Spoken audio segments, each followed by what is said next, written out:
M&T Bank Stadium is one of the loudest in the National Football League. The fans here often brought to fever pitch by their heroes, the emotional and physical Baltimore Ravens. And that's just some of what Houston has to contend with today as the 3-1 Ravens host the 3-2 Texans. Hi, everyone. Welcome to Baltimore. Greg Gumbel along with my Hall of Fame partner, Dan Deerdorf. You know as well as we do, injuries are just a way of life around the National Football League.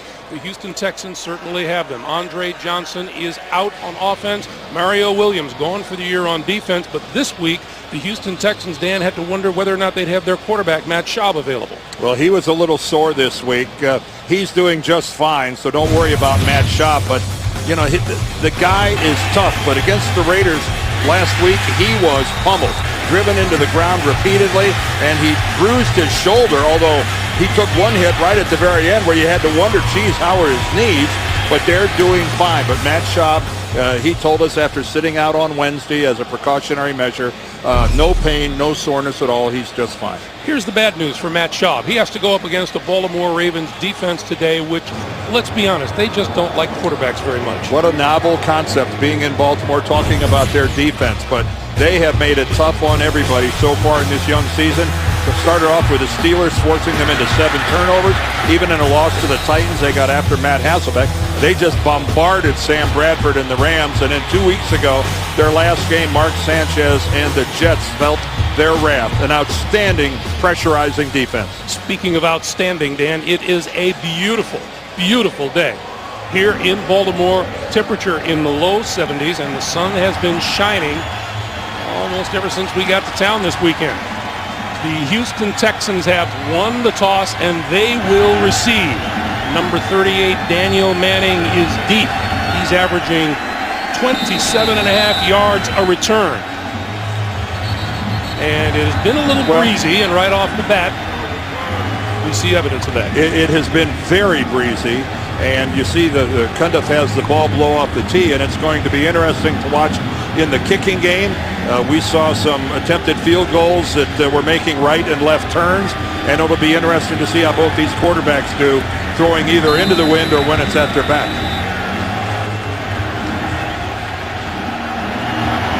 Cundiff approaches. The kick is on its way, and we are underway. Manning will let this one go. And the Houston Texans will begin from their own 20-yard line. Matt Schaub, the Texans quarterback, under the gun this week for a last play end zone interception against the Raiders last week. He comes in with 9 touchdown passes and 5 interceptions.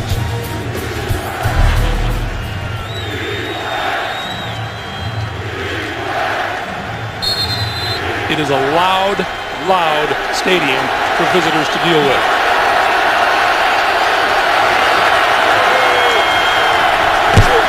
On first down, Schaub throws near side, Kevin Walter. And Walter buried after about a 2-yard gain.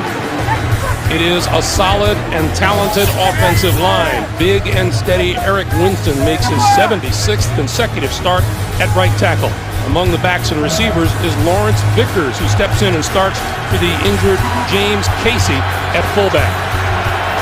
Casey not being active today is a big loss for the Texans. They'll miss his versatility. On 2nd and 8, this is Arian Foster. Slips as he tried to make his cut. No gain on the play.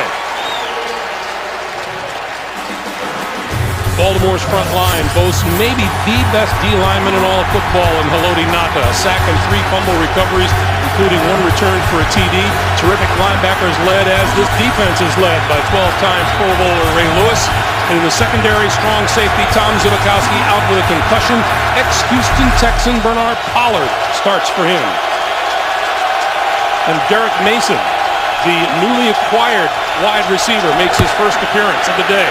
Over the middle, Walter complete across the 30 to about the 33-yard line and a first down. Well, this time Kevin Walters matched up on Ladarius Webb. You can see him right there. Webb has got him in man coverage all the way, and he's just that half step behind him. And that took a very good throw from Matt Schaub to move the chains. And Gary Kubiak in his 6th year calls the plays. He runs this offense. There is Andre Johnson. Suffered a hamstring injury a couple of weeks ago. He's closer to coming back, says Coach Kubiak. Then most realize under pressure, Shaw throws it away. Well, he did throw it away, but he threw it away legally because he had Arian Foster right there. This is what Matt Schaub is looking at. Here comes Corey Redding right up the middle. Good swim move. He gets around trying to set up the screen. As an offensive lineman, when you're running a screen, you have got to stunt that initial charge of a defensive lineman. You can't let him get full stride after your quarterback. On 2nd and 10, this is Foster. This time on the cut, he doesn't slip. He's out across the 35 to about the 36-yard line, a pickup of 3. And something the Ravens have been working on all week long was this stretch play that the Houston Texans love to run. They love to get the defensive lineman running down the line of scrimmage, giving Foster that one cut back into a crease and upfield. Texans converted a 3rd and 8. Now it's a 3rd and 7. This is a bad habit to get into against this defense.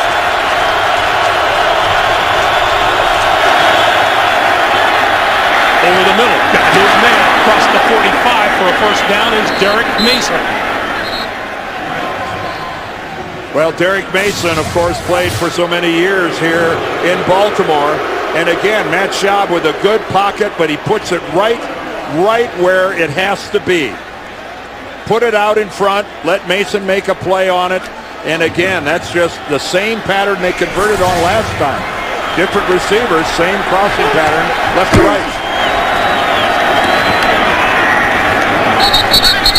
To the 49 is Ben Tate.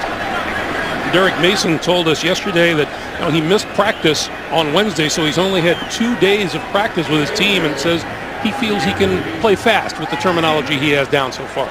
Well, after 15 years in the NFL, you do learn to pick things up in a hurry. But and Mason being looked at by the Texans training staff. Looks like he's having trouble breathing.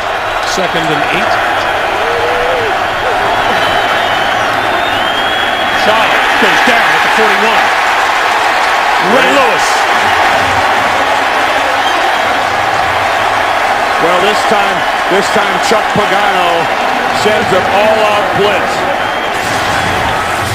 And here's Ray Lewis right up here at the top in that group. Watch him loop around. Here he comes. And again, a missed block. Lawrence Vickers is late, trying to get back to the inside. And that's the kind of blitz. There's Chuck Pagano, the defensive coordinator in his first year. Without Andre Johnson, teams are blitzing the Texans more often without safety help. 3rd and 15. And the give is to Foster. Foster across midfield and very close to a first down. He does have a first down. Boy, what a call by Gary Kubiak. Converting a first down, giving it to Foster on a delay. And a great job of blocking up front. You see Suggs took the inside. And then look at Foster, very smartly gets to the sidelines, moves the ball over to his left hand. He knows he's got Bernard Pollard to deal with. But Pollard comes up with nothing but air. So many people get confused by the speed of Foster with that side. From the 42, out to the near side and off the fingertips of Foster, incomplete. You were talking about that, Dan. Ray Lewis said the interesting thing about Foster is that he makes his cut and then his speed kicks in. Well, and you see people taking bad angles to try to get to Arian Foster. They see him at 6'1", 230 pounds, and your brain says, well, a guy that size only runs this speed. In reality, he's running faster than that. And you see guys all the time, like we just saw with Pollard. 2nd and 10. Short drop for Schaub. Whip time over the middle, incomplete. Intended for Bryant Johnson, broken up by Bernard Pollard. Well, the Texans here have converted some first downs, and they've started games really well this season in New Orleans. They finished it off with a 14-yard touchdown to Owen Daniels. Then Daniels again versus the Steelers. Against the Raiders, Kevin Walter got a touchdown. They've scored 24 points overall. They've added a field goal on another drive. on their opening drives of the season. That's awfully good productivity. On this drive, they picked up a 3rd and 7, a 3rd and 8, and a 3rd and 15. Schaub over the middle and a little bit behind Owen Daniel, his tight end. Well, he had him open, and that's exactly right. That pass was behind Daniels. Again, take a look at Daniels. He's going to come in behind Kevin Walter, and he is wide open. And that was just a bad pass from Matt Schaub. He did not lead his guy. Lardarius Webb is deep for the Ravens.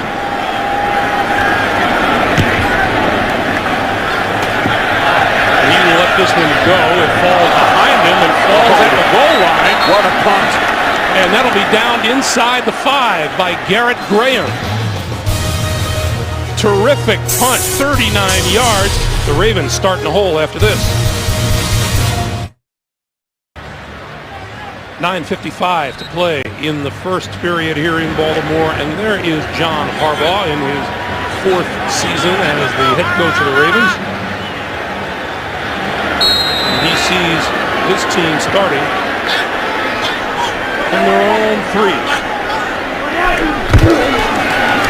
Gives to Ray Rice, and Rice with a hole up the middle for about 6 yards make it. Meanwhile, in his 4th season, Joe Flacco is the Ravens quarterback, catching a little heat these days for his 49% completion percentage, despite the 3-1 start. 7 touchdown passes, 3 interceptions.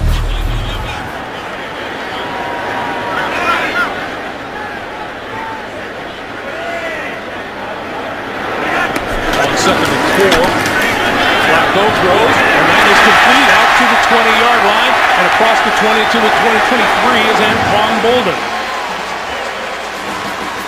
Baltimore is big up front. Ben Grubbs misses his 4th straight game with a turf toe. The veteran Andre Gerard starts for him at left guard, and wide receiver Lee Evans misses his 3rd straight game. The rookie Torrey Smith, 2nd-round pick out of nearby Maryland, starts for him.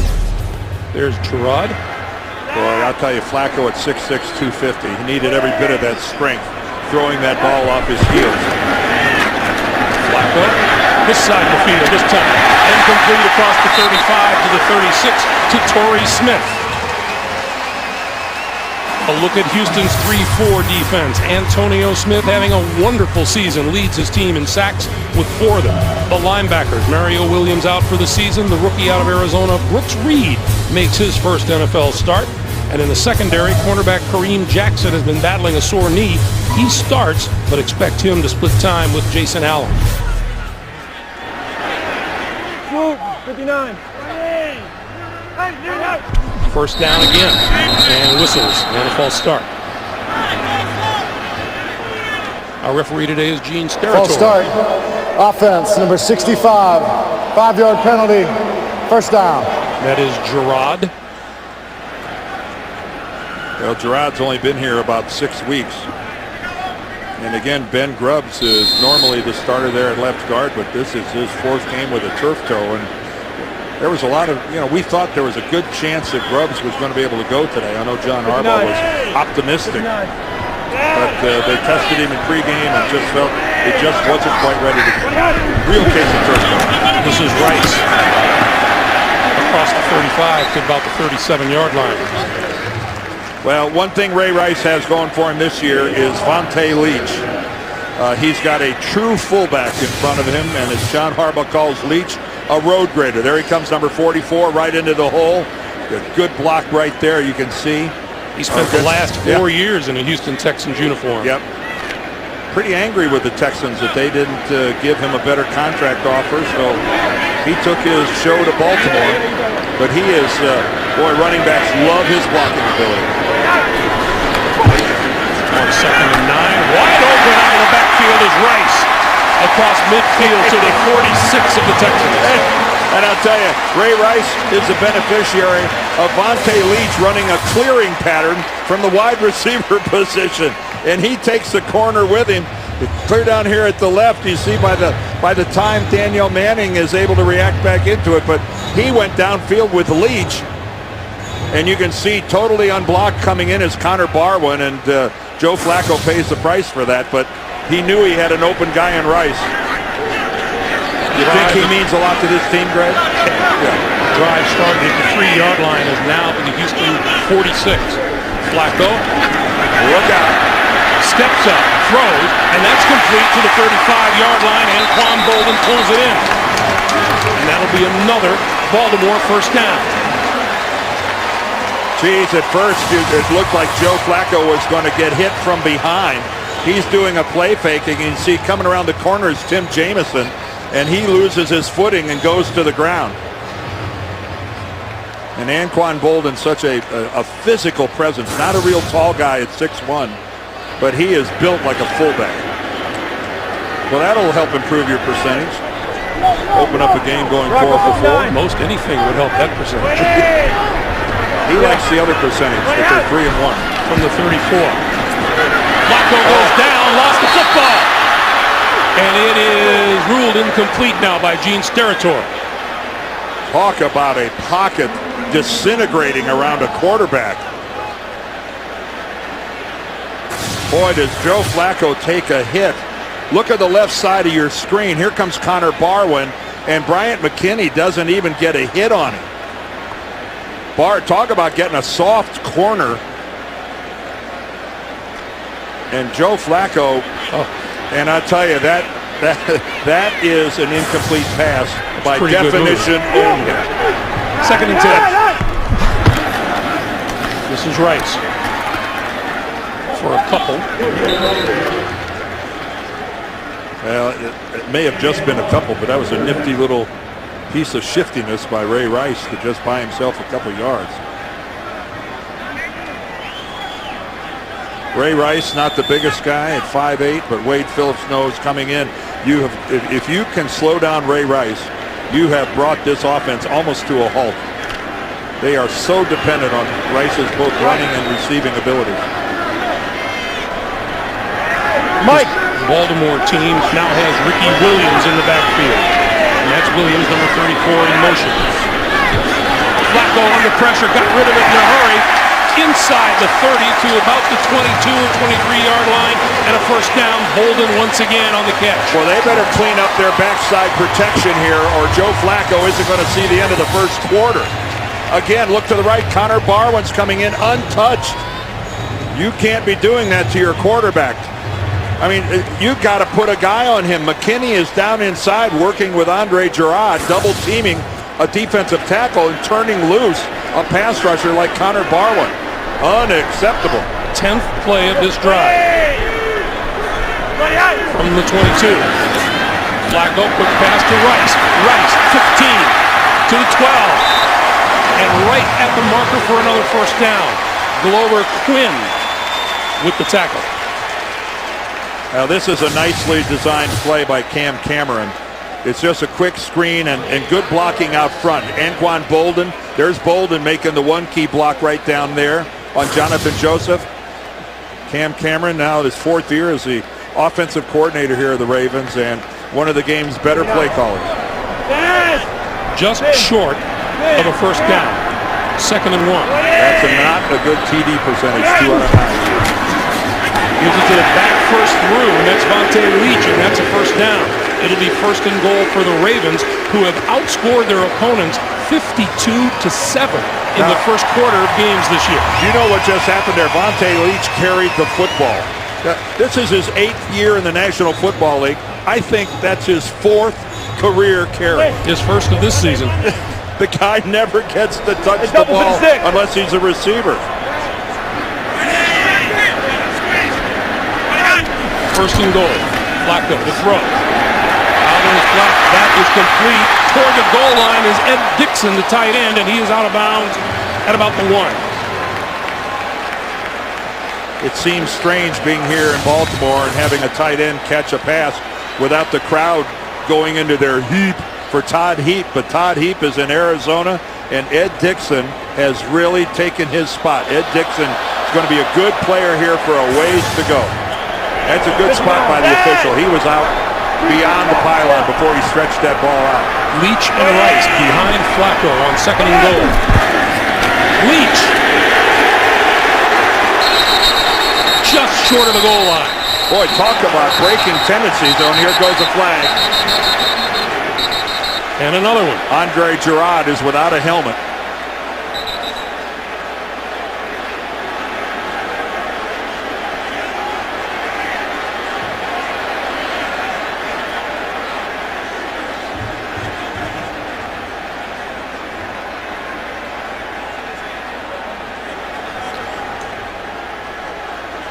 Interesting to see just what it is that has set off Andre Gerard. Well, Gene Steratore is trying to figure this out, talking.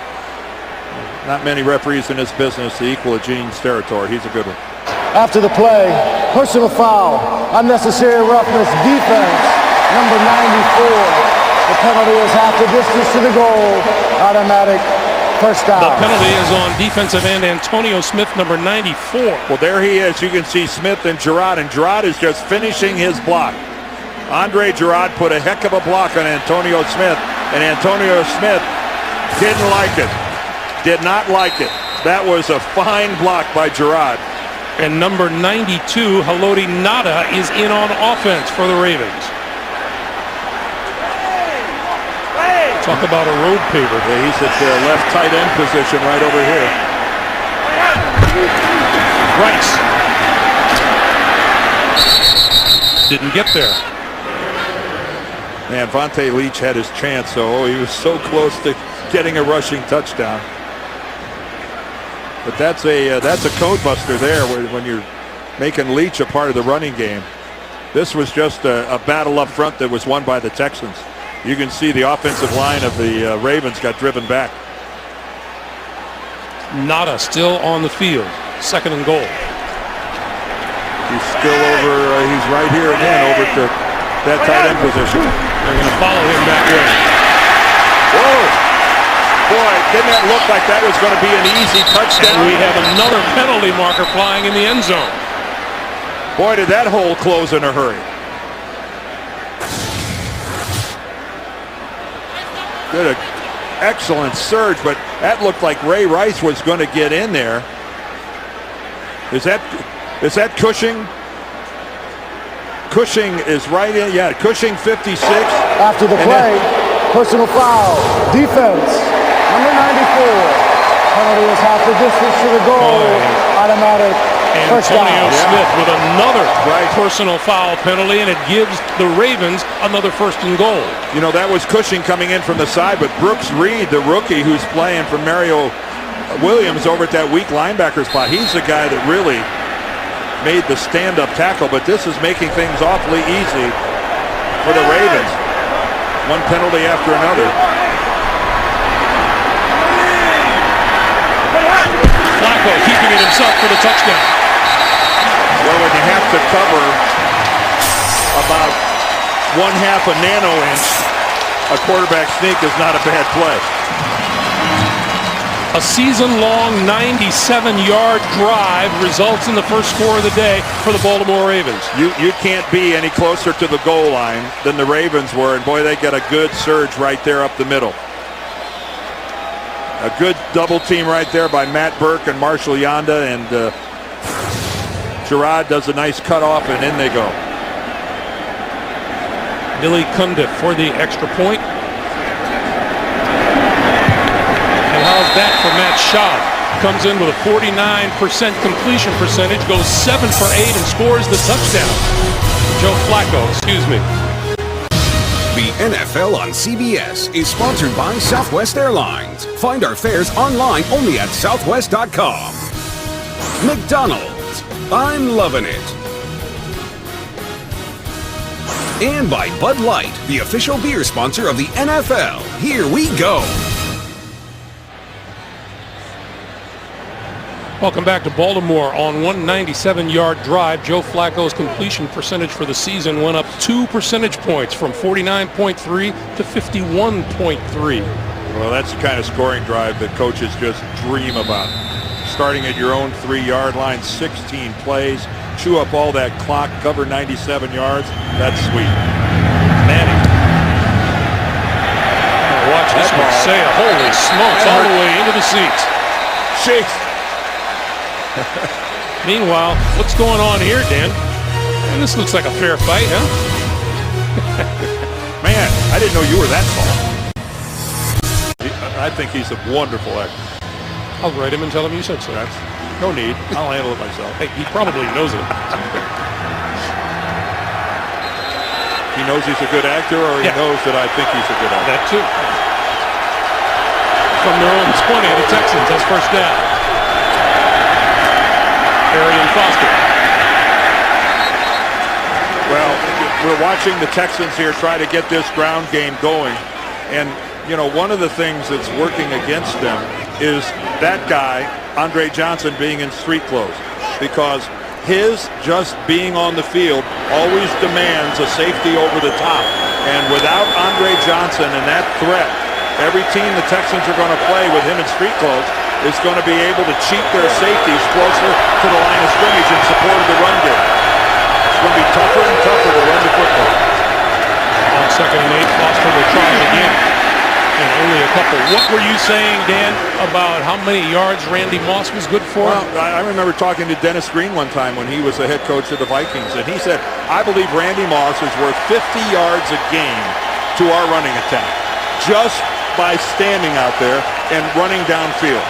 And Andre Johnson, we asked Gary Kubiak about it, and he said, no question about it. We asked Jim Harbaugh. He said, darn right, we'll squeeze the line of scrimmage without Andre. Into the corner will come before they get the snap off here. We've played one here in Baltimore, and it is the Ravens 7 and the Texans nothing. And we'll come back to M&T Bank Stadium here in Baltimore right after this. You are watching the NFL on CBS. The NFL on CBS is sponsored by E-Trade, Investing Unleashed, and by Toyota.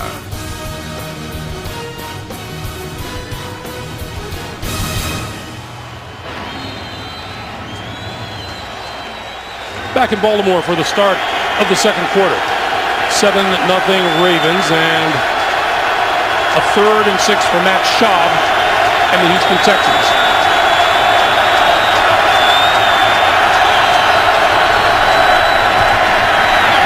Schaub, and a catch made across the 35-yard line by Derek Mason. Well, again, Derek Mason with 2 days of practicing, already a part of this. And he gets the raspberries from the crowd here, and I'm sure he doesn't mind. Gee, not too much talked about him in the past week, has he? No. The Jets were more than willing to part with Derek Mason. They actually traded him to the Texans for a conditional 7th-round pick. This is Foster. And Foster to about the 40. Derek Mason just told us plain and simple yesterday he felt he was the scapegoat in New York for all the problems that are happening there. Yeah, the Jets have they've got some issues flying around them, and Derek Mason, he was very emphatic in telling us, there was talk about a group of receivers went in to see Rex Ryan to complain about Brian Schottenheimer and his play calling, and Derek Mason told us, I did not go in to see Rex Ryan and talk about Schotty. He also said, I can't speak for anybody else. That's right, he said, but I did not. Schaub running out of time and now running up the middle and sliding down at about the 42-yard line. Boy, was Nada held on the far side. Well, I believe that to check it out, here's Haloti Nada, 3 guys. That's when you command a little respect. 2 tight ends. 2 tight ends and the right tackle, Eric Winston.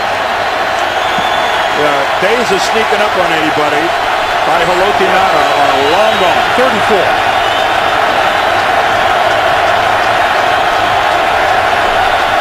Ben Tate in the backfield. That one is complete over the middle, and out the midfield is Owen Daniels, the first down. And that was a good tackle by Brendan Ayanbadejo. Owen Daniels is just one of those sneaky guys. He doesn't look like Tony Gonzalez. He doesn't look like Shannon Sharp, but I'm telling you, the guy's got skills, and he can run, but he's got soft hands. That wasn't bad coverage at all by Ayanbadejo. Good throw, good catch. 2 tight ends now on first down as the Texans operate from midfield. Schaub to the near side of the field, and that is complete once again to Daniels. And that'll be a 5-yard gain to the Baltimore 45. And like everybody who catches a football for the Texans, it's all about trying to pick up your game until Andre comes back, which might be sooner than everybody thinks. He's got a chance. It might be. I think it's a decent chance that he might play next week. Hard as that is to believe. This is Foster. Wrapped up at the line of scrimmage. Ray Lewis leading the charge. Well, and it's slow sledding for the Texans with the running game. They've gotten a couple loose, but by and large, there haven't been a lot of not some of the gaping holes that Arian Foster has seen earlier in the season. He's been converting. Matt Schaub, you don't normally do that for a whole game against the Raiders.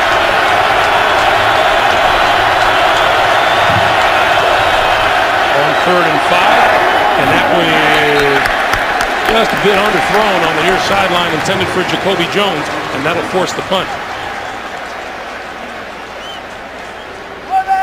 It almost looked like Matt Schaub thought that Jones was going to break his pattern off shorter.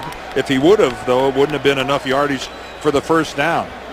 That's a frustrated Matt Schaub right there. Number 21 is Lardarius Webb. He is deep for the punt upcoming from Sam Cook.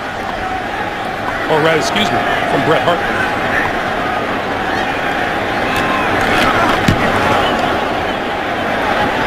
Fair catch called for and made at about the 10-yard line. And that is where Baltimore will go to work on offense after this. You can get the edge you need to win your fantasy league. Interactive tools, award-winning player rankings, and expert chats throughout the week at cbssports.com/fantasy news. We have seen some long drives in this game. This is the Ravens' second possession of the football game at the 11:07 mark of the second quarter. And we get a late flag, false start on Dennis False start. Offense, number 88, 5-yard penalty, first down. Boy, pre-snap penalties when you're at home and you're not dealing with crowd noise they will cause coaches to age. Yes, yes. Yep. Brooks Reed, the rookie, looking at him going, I must have scared him. Meanwhile, Ricky Williams is in the backfield. Wait. First and 15.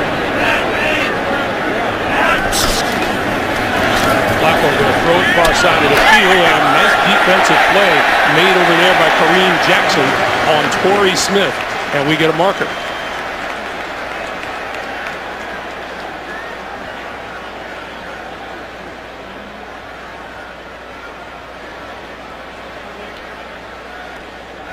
Prior to the pass, holding, defense, number 25, 5-yard penalty, automatic, first down. So it wasn't that nice. Well, yeah, Kareem Jackson, he's been fighting some knee problems. Let's take a look at this. Well, yeah, you could say it was a good, he got the shot in, and you're allowed to hit that receiver within that 5-yard zone, but you got to hit and separate. You can't just grab the jersey and hold on to it like Kareem Jackson did. He may still have some purple jersey in his hand.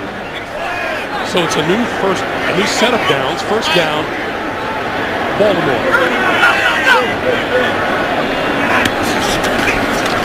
Flacco, short drop, and that one goes right past Pitta, the tight end.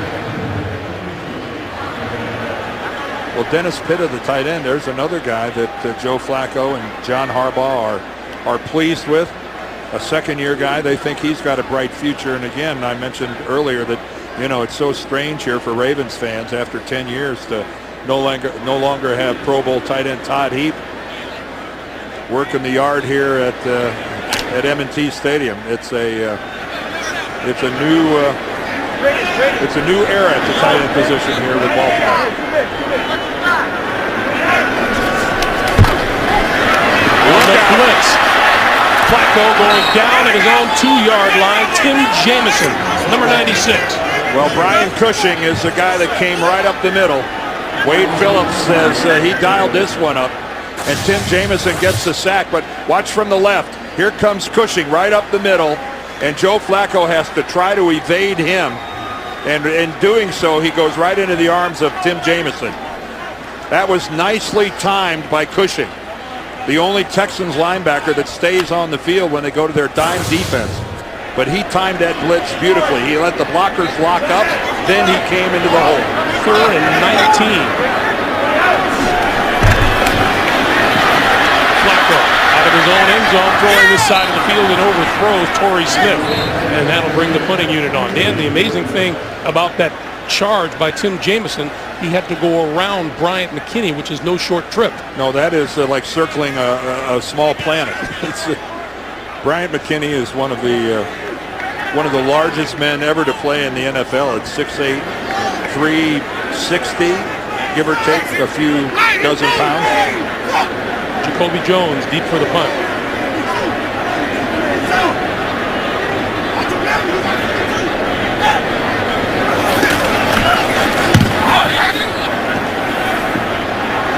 Jones at midfield. And out of bounds at about the 45-yard line of the Baltimore Ravens. Pretty good field position for the Houston Texans. 48-yard punt and a 4-yard return. 7-0 Ravens. See, Dan, Mardi Gras can happen outside of the city limits of New Orleans, Louisiana. They love their Ravens. And their Texans, apparently. Brave guy. Good field position here for Matt Schaub and the Texans at the Baltimore 46. And Schaub to throw. On the run, threw it away. And we get a flag in the secondary. And also one closer to the line of scrimmage.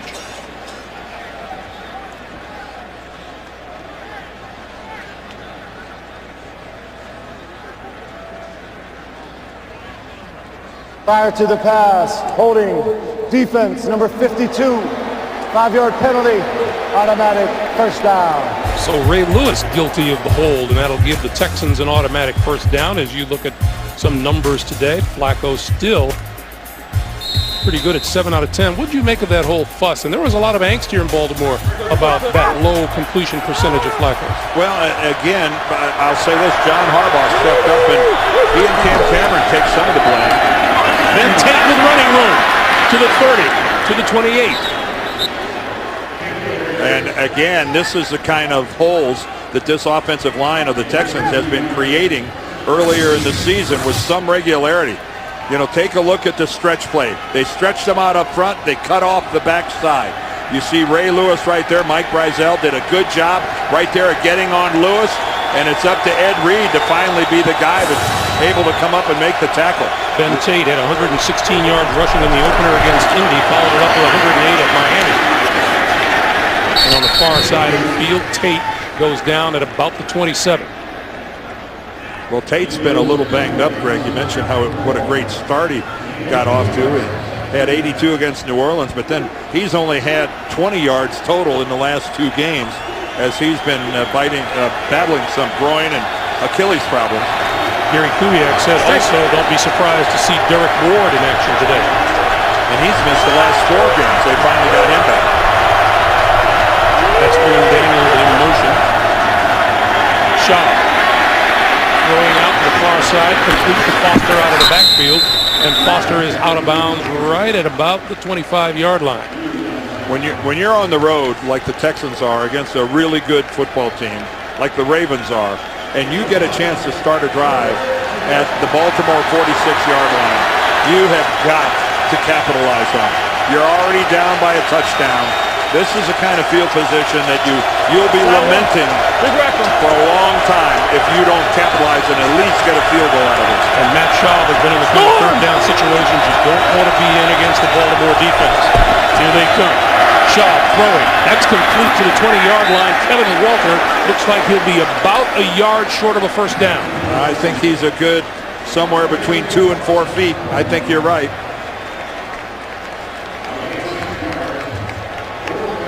Decision time for Gary Kubiak. Well, they're going to go for it. They're going to go for it. And I like it. You're the underdog. You're on the road. You've got a really good offensive line. A great running back, the NFL's leading rusher. Foster and Vickers the backfield, and there is, let's see. Did he lose the ball?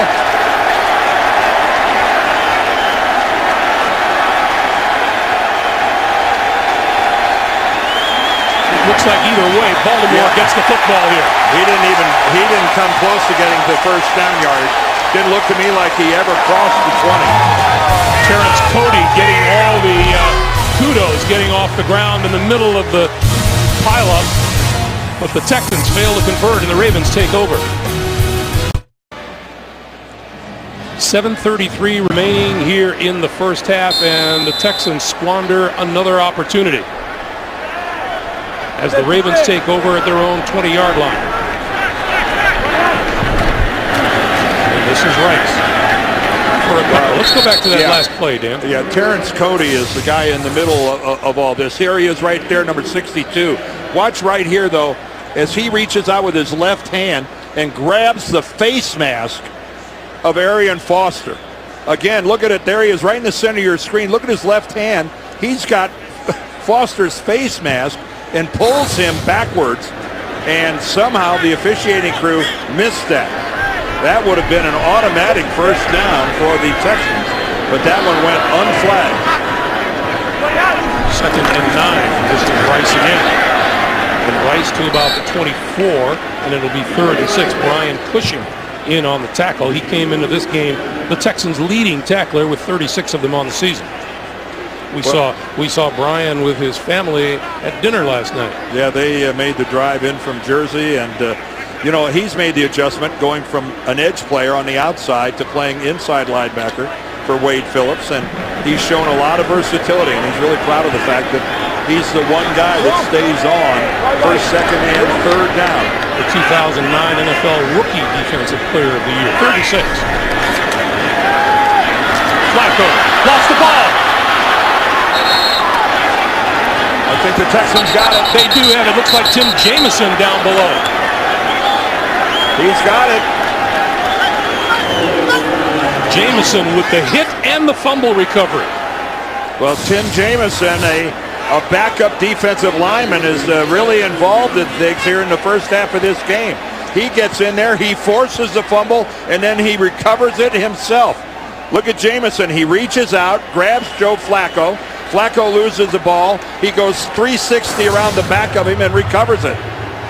Way to do it all, Tim Jamison. Third-year defensive end out of Michigan. I didn't know that. And prime position now for the Texans at the Baltimore 17. Arian Foster to about the 12, maybe the 11-yard line.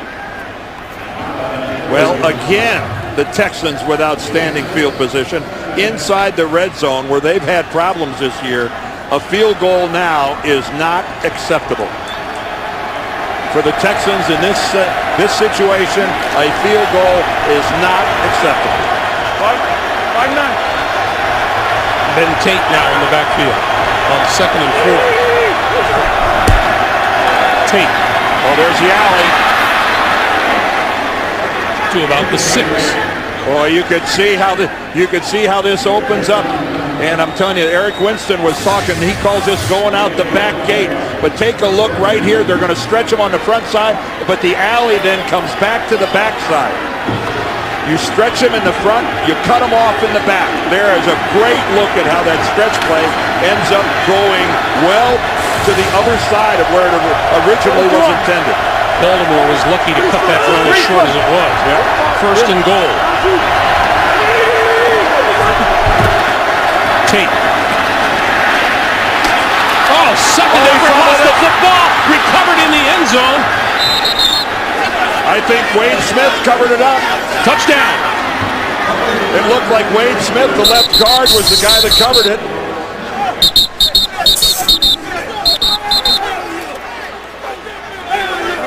And that is a Houston touchdown. Again, you can see right there, Tate had nowhere to go but a wonderful second effort. But after that second effort, he gives it up. And how fortuitous that it really is, lying right there on the turf right in front of Wade Smith. rolling all out there for all the Ravens to see, and Wade Smith jumped on it. How often do you see anybody get to a loose football before Ed Reed? Rackers for the point to tie. And it's good. 4 minutes, 48 seconds to play. The Houston Texans turn a turnover into 7 points in a tie game. The NFL on CBS is sponsored by Autotrader.com. Now compare new and used cars side by side at Autotrader.com. Sprint. All football, no limits. Only from Sprint. And by State Farm. For auto, home, life, and banking. Get to a better state.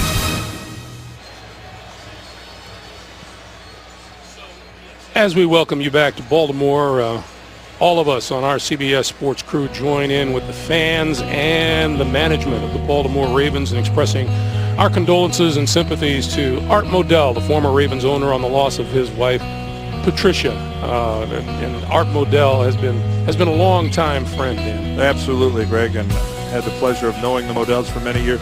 Pat and Art married 42 years.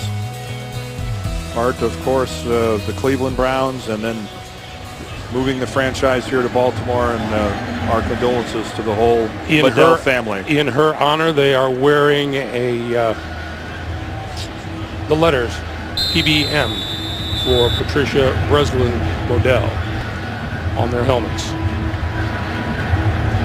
7-7 game. Brian McCann is deep for Baltimore. And this one is fielded up close by Leach. And Leach back across the 30 to the 32-yard line. Gary Kubiak doesn't like that at all. Hey, you can follow the NFL while on the go. The NFL's mobile apps are all new for the 2011 season. To get the apps, go to NFL.com/mobile. From the 31-yard line, Flacco under pressure and had to get rid of it in a hurry before he was decked.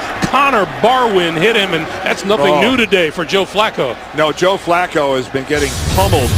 You know, normally we show these packages. It's the Baltimore defense hitting somebody else. Antonio Smith gets it started. There comes Connor Barwin. Smith again. Barwin again. Here comes Barwin unblocked from the backside. But Joe Flacco has been having a tough outing. Tim Jamison gets him there. Jamison forces the fumble and recovers it himself. And guess what? There's Connor Barwin again. You get the feeling in the locker room Joe Flacco is going to say, can somebody please block Connor Barwin? Well, when they worked that out in practice this week, Connor Barwin wasn't standing there, and now Joe's got to take a timeout. 4:38 to play in the second half. 7-7 tie. We're back to Baltimore after this. The NFL on CBS is sponsored by FedEx. FedEx does more than shipping. FedEx, solutions that matter. And by the Home Depot. More saving, more doing. That's the power of the Home Depot.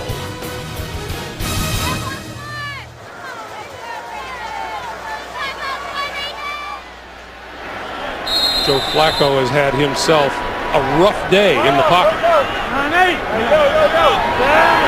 We're looking now at 2nd and 10.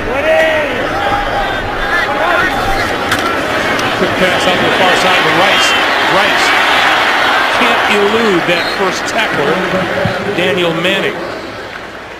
Well, what a much-needed, very quick pass for Joe Flacco to get the ball out to Ray Rice. And again, it kind of shows the flexibility that this Ravens offense has with Rice.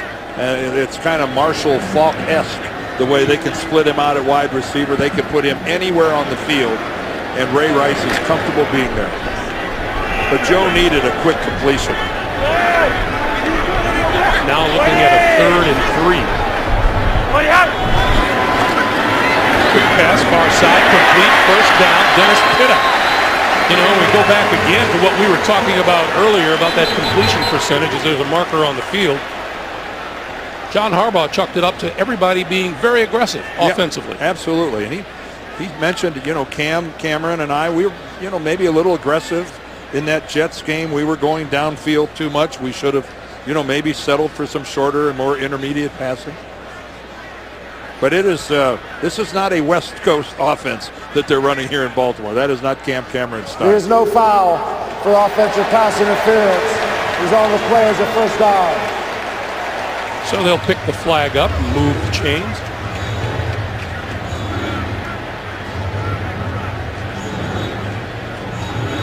Well, Joe Flacco's 9 of 13 throwing the ball, and that's, you can see, nearly 70%. But he has paid a price for it. Pulls it down, throws again, and that's complete inside the 45 to the 42-yard line. And by the way, it's worth mentioning that Joe Flacco wasn't the least bit bothered by that low number when we spoke with him. I think Joe's got an inner confidence that's kind of tough to rattle. There's a nice tight spiral to Anquan Bolden down low, where Bolden's the only guy that's got to play on it. That's one of those where Bolden caught that basically out of self-defense. Either catch that ball or it's going to hurt you, one or the other. Bolden 4 catches for 51 yards, and that one up the seam is incomplete, intended for Dennis Pitta. And once again, Flacco was under the gun, courtesy of Connor Barwin. Well, Wade Phillips is finding ways that he's stressing this Baltimore pass protection system. And he's getting free runners at Joe Flacco more often than not. And again, it's more often than not, it's that guy, number 98, Connor Barwin. He plays the strong side linebacker opposite the recently departed Mario Williams. Those are big shoes to fill. Well, yeah. Of course, Barwin's so happy to be back playing. He missed all of last year, broken ankle in the opening game against the Colts. On 2nd and 10, and pop over the middle. That's complete to Rice. Rice with lots of yardage to the 25, to the 24, and a first down. Oh, what a nice play. You get the ball to Ray Rice in a hurry, and then he's got a built-in blocker right there in Dennis Pitta. Take a look at this now. You know, Flacco's looking right there, but he's got Pitta right behind him, who's in a position to go ahead and make the block on Daniel Manning, the safety. Now that is a nicely designed play. And it results in a first down for the Ravens now at the Houston 24. Flacco going for it all. End zone, it is incomplete. Intended for Torrey Smith. Well, great effort by Torrey Smith. A tremendous effort by Torrey Smith, but the ball, there's just not enough end zone. And, you know, working against Bryce McCain, and McCain knew where he was on the football field. He knew that there's no way that could result in a completion. But it was close. That was some effort. That is a great catch on a pass. This Torrey Smith, this rookie, Greg, is going to end up being some kind of player. The Ravens are in love with him. 2nd and 10. Fake the pass, give it to Rice, and he is brought down at the 26 by Antonio Smith. Says it was a little bit of an illegality, and the officials don't agree. Well, there's no question that Antonio Smith tackles him around the neck area, but nothing wrong with that if you don't grab the face mask or do a horse collar. Let's take a look at it. No, that's a perfectly legal tackle. He's got his hands on the shoulder pad. 2-minute warning here in Baltimore.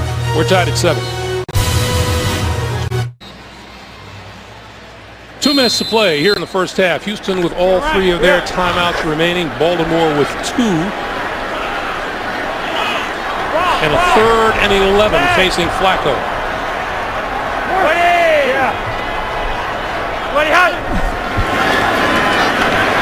Flacco throwing it.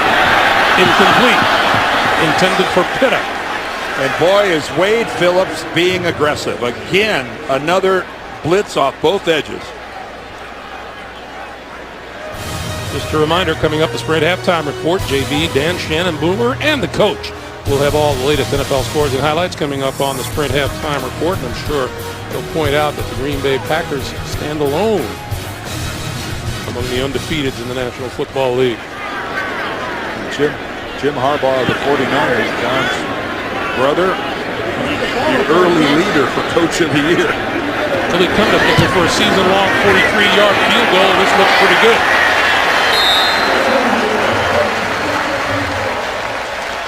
"43 yards out. Cundiff gives the Ravens a 3-point lead. Matt Schaub will have 1 minute and 50 seconds and 3 timeouts to work with.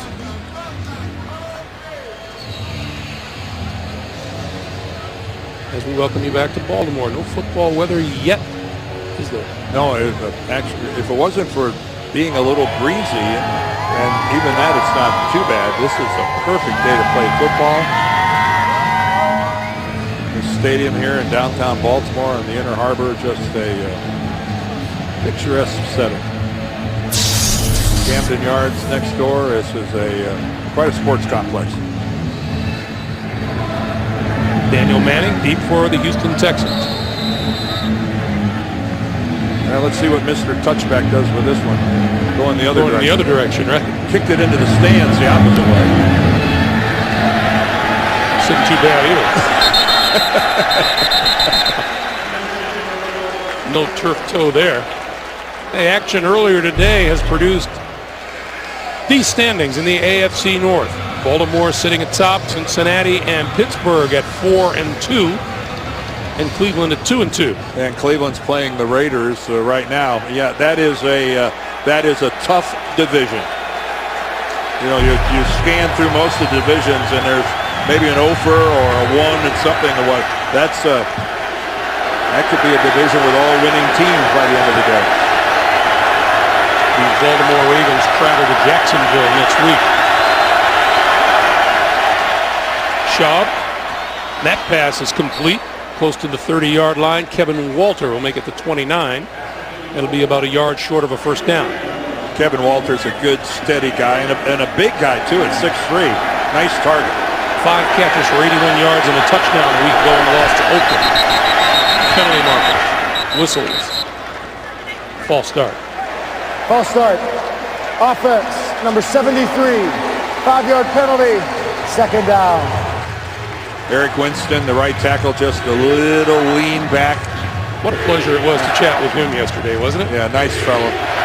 You know, he and Chris Myers, the center, were teammates at the University of Miami. And even for a brief period of time, for 1 year, a teammate of Andre Johnson. He was a junior when Winston was a freshman. No lack of Miami Hurricanes in the NFL. No. Schaub running out of time and goes down at the 18.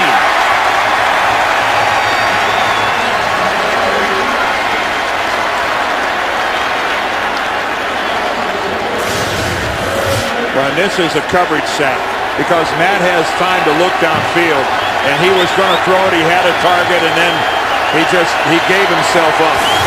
And that's a smart quarterback. Don't make a mistake. Now, if Baltimore they don't convert here, they're going to have some time and 2 timeouts left. Houston taking as much time off the clock as they can. Play clock at 5 to 4 to 3, and we call a timeout. So that's their first timeout used here in the second half, and it comes with 43 seconds to play in the first half. Back in Baltimore, Matt Schaub and the Texans looking at a 3rd and 12. Each team now with 2 timeouts remaining, and Joe Flacco hoping to get another shot at the scoreboard before time expires here in the first half. Houston's been 5 of 8 on 3rd down so far, which is very good. Schaub, quick pass this side and right through the hands of Arian Foster, and that's the second one that he's dropped today. Yep, and it stops the clock as well. And again, that's just a great throw. It's a perfect throw by Matt Schaub. I mean, it's right there. Walter's out front, ready to block. There comes Eric Winston. That was going to be a nice pickup for Foster. Ed Reed is back for the punt. Well, when you need a big play, put your playmaker in there to do it. Fair catch called for and made at the 40-yard line, and not enough contact to draw a flag there. While we have a moment, a reminder, tonight on CBS, this former NFL star can run the field, but can he dive the depths? A new amazing race in Thailand tonight only. CBS. And note that former NFL star is not Dan Bueller. No, it is not. Marcus Palmer. If I was on that show, the word race wouldn't be used. It would be the amazing crawl, the amazing slow. There would be no speed involved. I would be at the airport looking for the next flight home. Dad! game. 31 seconds left. Flacco from his own 39. Down the middle and wide open, and he missed his man. It's picked off by Jonathan Joseph.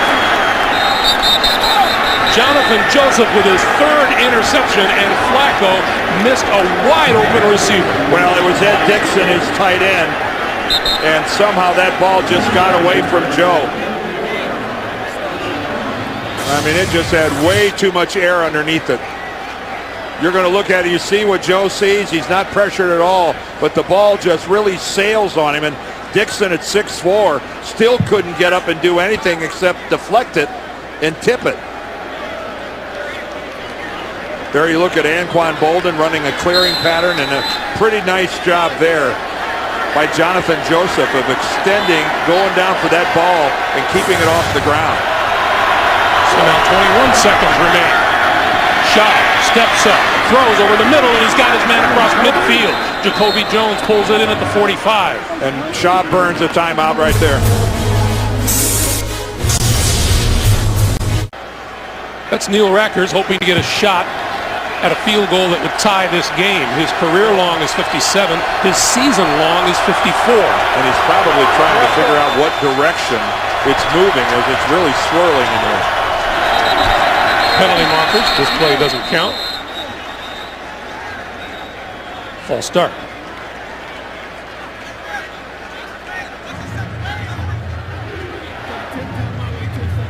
False start. Offense, number 85, 5-yard penalty, first down. That's Joel Dreesen. And it'll back the Texans up to midfield.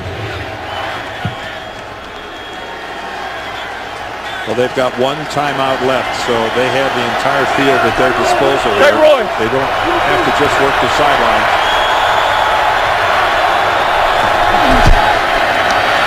A screen for Foster.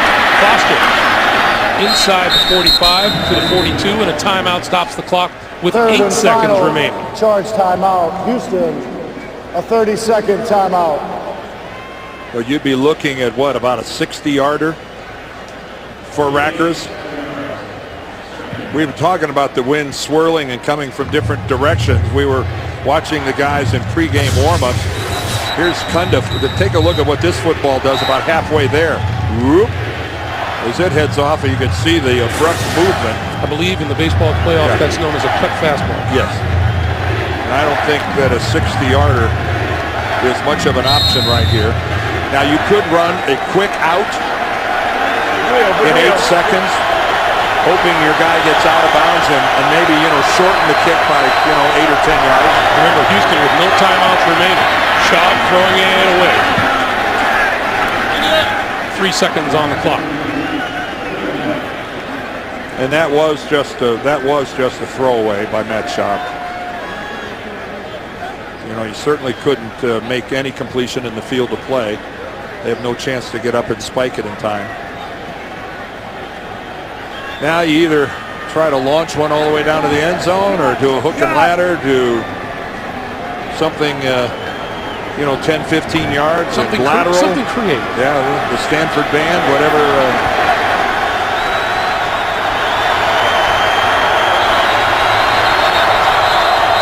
And looks like Baltimore will take a timeout. So Baltimore has one timeout remaining. They'll take a break, and we'll remind you, the Sprint halftime report coming from New York. James Brown, Dan Marino, Shannon Sharp, Boomer Esiason, and Coach Bill Cowher will have the very latest in NFL scores and highlights coming up on the Sprint halftime report. That's a smart timeout by the Ravens. This is the kind of play that, granted, very often doesn't result in much of anything, but we've seen it a few times. Remember Jacksonville last year? They certainly know all about it, but make sure that your guys are right where you want them to be. And the adjustment they made last time, only Ed Reed was deep. Now the Ravens have 3 guys at the goal line. That's playing deep. Yeah. And check this out for pass rushing. As in one person. Suggs. Shaw to the end zone. Incomplete. That's something you don't see every day. Haloti Ngata was playing spy, And Terrell Suggs was having to rush Matt Schaub all by himself. Talk about it's me against the world. Kevin Walter is down there. So is 85 Joel Dreesen. So is 82 Derek Mason. That's the end of the first half. It's a 10-7 Baltimore lead. Back with the Sprint halftime report after this message and a word from your local station.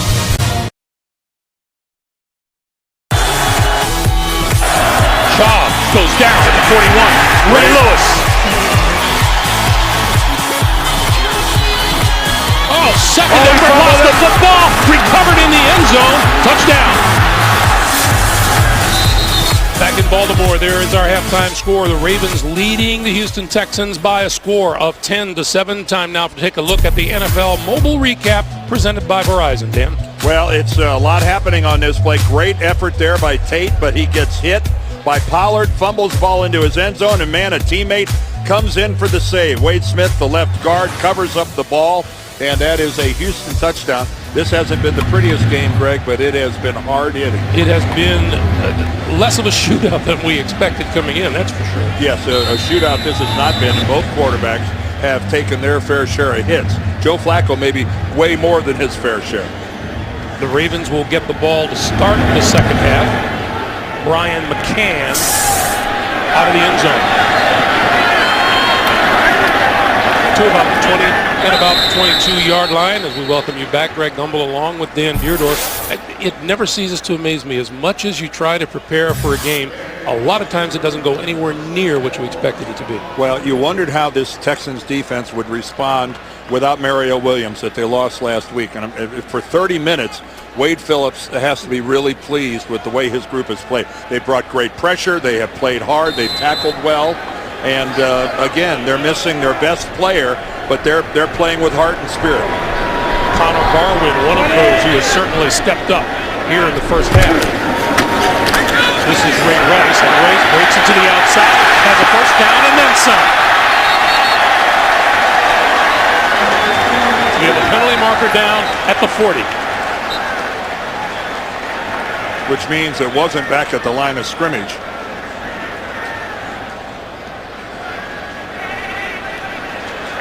Again, Gene Steratore is our referee today. And the Ravens have had a tough time getting Ray Rice loose in the running game. He averaged 2 yards a carry in the first half.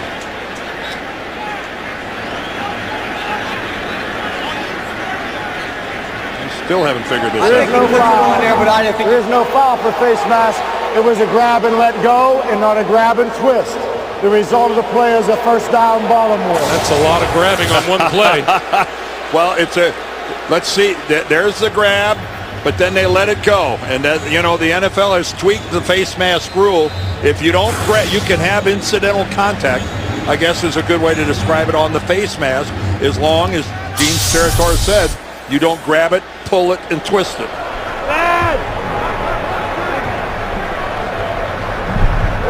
16 yards rushing in the first half for Ray Rice. He had 18 on that one. A flight went throw. Running out of time and tossed it over the middle. There's Rice. Well, how's that for a catch by Ray Rice, huh? And what a job by Joe Flacco. He's doing a Ben Roethlisberger imitation there of being hauled to the ground and strong enough to stay up and get rid of the football. You can see Reed has a hold of him, the rookie, and he flips it. What a great catch.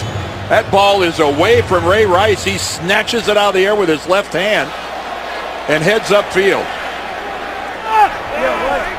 Joe is surveying the field, and at the last second, he actually gets twisted in that direction and sees Rice. Flacco complete, and that's Bolden. And Bolden with a first down to about the 36, 12 yards. Well, and Anquan Bolden has always been a possession receiver, and he doesn't have a lot of receptions. He only had 15 coming into this game. Keep in mind, this is a guy that twice in his career has had over 100 receptions in a season when he was out in Arizona. The guy is durable, and he's a physical receiver. He's chalked up 5 today for 63 yards. Back to the ground game, and Rice left side. Dragged down from behind. by number 95, Sean Cody. These Texans up front have really embraced this new look that Wade Phillips has brought. They were a traditional even team, and what that means is the center uncovered. But they've gone to an odd look. It's a 3-4, but in reality, they play it like a 4-man line because that weak side linebacker almost comes every time like a defensive end. But they have responded. They have embraced it, and they're eating it up. On 2nd and 9, Rice with running room to the 30.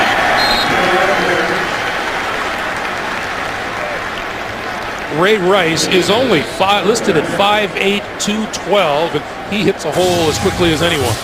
Well, he's just so gifted in a lot of different directions. There's McKinney working on Reed, a good block there by Gerard at left guard. Matt Burke, as he's been doing for 14 years, another nice block at center. This is Rice gets a blow, but he is the Baltimore offense. Ricky Williams replaces him in the backfield. On 3rd and 4.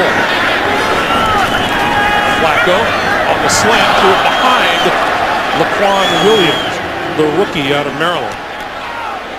We were talking with Ray Rice about how that works between he and Ricky Williams, and they just communicate with each other. They do. Ray Rice actually says, I want Ricky to stay in the game. I want him to I don't want to look over at him on the sidelines and realize that he's gotten cold. He deserves a chance to stay, warmed up, stay in the moment, stay in the game. Billy Cundiff going to try this one from 48 yards out.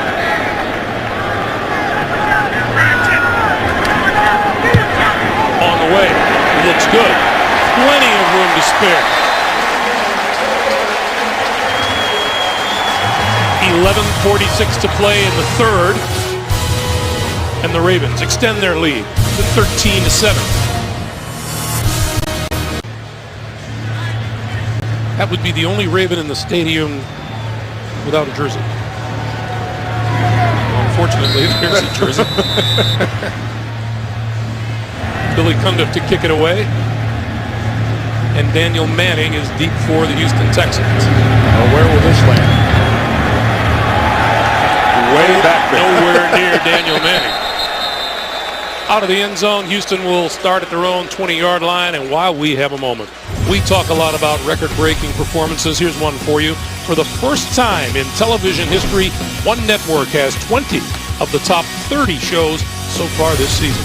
Only CBS. Well, that's something to be proud of. Congratulations to Leslie Moonves and the whole group. First down for Schaub and the Texans from the 20. Schaub got his man. That's Kevin Walter, and Walter to the 40-yard line. Here's what happened with Houston in the first half. Well, they got some nice drives there. Take a look at that 12-play drive, a 9-play drive. Unfortunately, when you look to the right, they both ended up in punts. And one scoring drive there. And keep in mind, that was after a Raven turnover, and the only way they got a touchdown was recovering a fumble in the end zone. Ed Reed is very deep in the secondary. And Schaub pulls it down, then throws out to the side. This is Foster. Holds on here and out of bounds at about the 45-yard line. Make it the 44. That was all made possible by tremendous pass protection by the Texans up front. Matt Schaub had forever before he checked all the way down to Arian Foster. How many times have we hear the Texans tell us, Dan, that Ed Reed is such an instinctive player and unpredictable, and we just saw him drop 35 yards off the line of scrimmage. Well, to a man, they say when he is covering someone, it doesn't look like he's covering them. This has been taped. That sounds confusing, Greg, when you say it, but he really has the ability to look like he's just wandering around aimlessly, but he really does have coverage responsibilities on someone, but he baits the quarterback into thinking that the guy's open. And then he makes the break on the ball, and almost to every offensive coach in the league will just tell you that Ed Reed is probably the smartest, most instinctive safety they've ever seen. Matt Schaub says, I think he's the best ball hawker in the game. On 2nd and 8. This is Tate. to about the 37. That'll be about 3 yards short of a first down. You know, as we saw that list of possessions for the Houston Texans, I think now we're still trying to get a feel as to what this Houston Texans team is like this season, Dan. Well, I'll tell you one thing. I like the way they compete without Andre Johnson, without Mario Williams. There's no feeling sorry for themselves. They're not holding a pity party. They're playing hard football on the road against a really good Ravens team. 3rd and 3. Shaw running out of time, throws complete, first down to Jacoby Jones. And there is the great Andre Johnson, who just injured his hamstring, had a very minor surgical procedure done on it. Let's look at the end of this play and see how it finishes up for Matt Schaub as he runs up towards the line of scrimmage.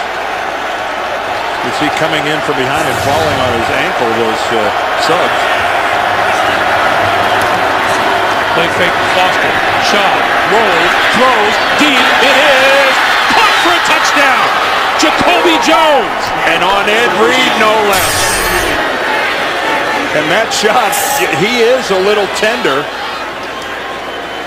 He's not exactly high-stepping it over to the Houston sideline, but he comes on a rollout. Again, made possible because of the play action. But this is the matchup they wanted. Ed Reed in a trailing position. Ed gave Jones way too much room. I mean, take a look at this. When you see a DB and he has to spin all the way around, he's beaten. When you see a defensive back like Ed Reed had to do, where he had to rotate and do a complete spin, in the time it takes to do that, you are beaten. The extra point is good. Matt Schaub goes 4 for 4 for 73 yards on the drive and lets Jacoby Jones dance in the end zone. 8:36 to play in the third, and Houston grabs a 1-point lead. The NFL on CBS is sponsored by Southwest Airlines. Find our fares online only at southwest.com. DirecTV. Switch now and get a whole home DVR upgrade for free. And by the 2011 GMC Sierra. This truck month, there is no better time to trade up to the best Sierra.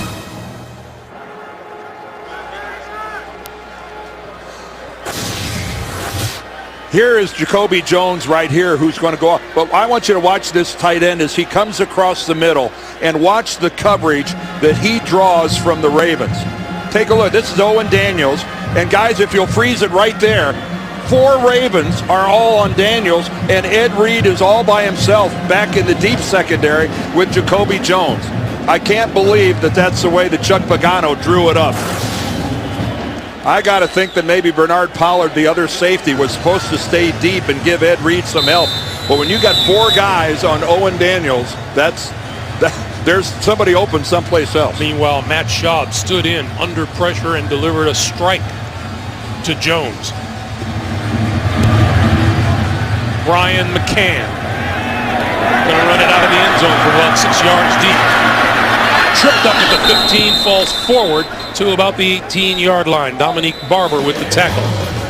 This is the touchdown that put Houston on top. It's the Texans by 1. 8.5 to play in the third. A nice look at dusk here in Baltimore. 8:31 to play in the third. This is Ray Rice. And an oddity here, Houston Texans leading in the second half. Well, yes, they are leading. The question is, will they be leading at the end of 60 minutes? Because take a look at this. Talk about a tale of 2 halves. The way they play in the first half, total domination. And then in the second half for Gary Kubiak's club, unfortunately, it's been the other, as they are nearly minus 30 points. And everyone in Houston wants to know, once again, can this team play a 60-minute game and finish it off?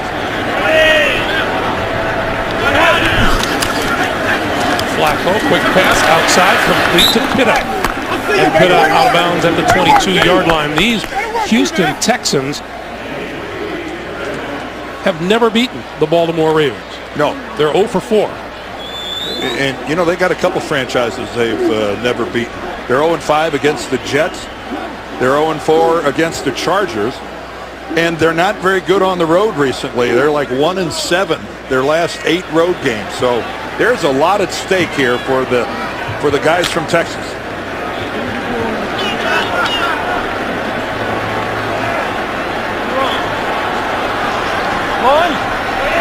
Third and 8. Take And a whistle. Delayed game. Offense. 5-yard penalty. Third down. And that'll back the Ravens up 5 yards more as we look at the standings in the AFC South.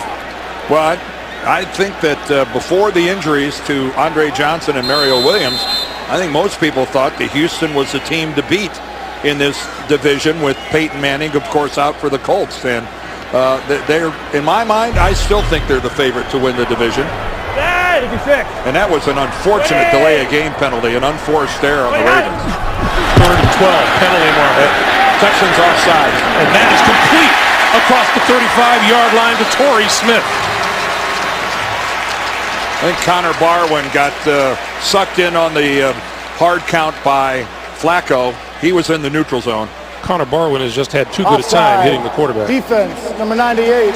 Penalty is declined. Result of the play is a first down. Good job by Joe Flacco of mixing up the snap count.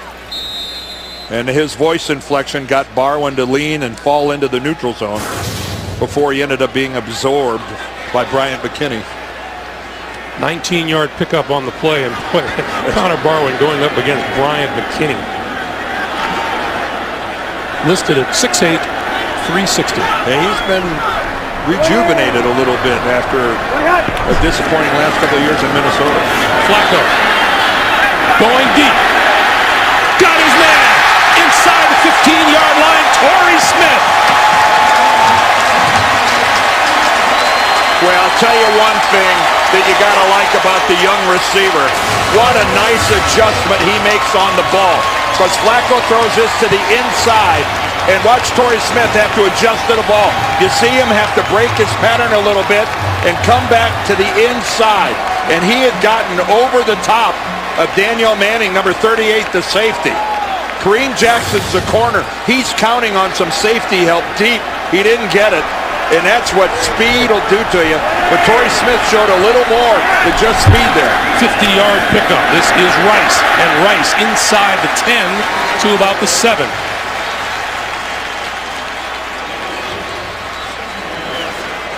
But that was really a nice job of adjusting to the ball by Torrey Smith. And now you know why John Harbaugh raves about the kid.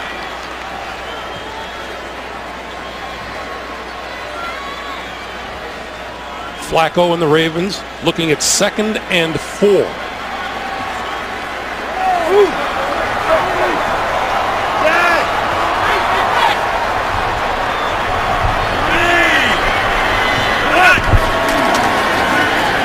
Throw to the far side.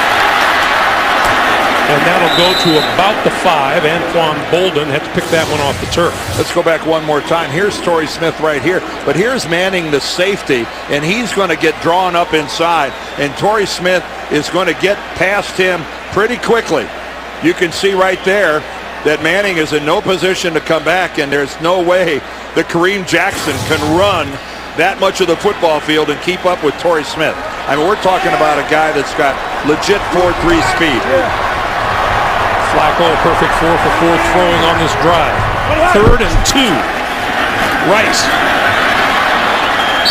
won't get it. Not even close.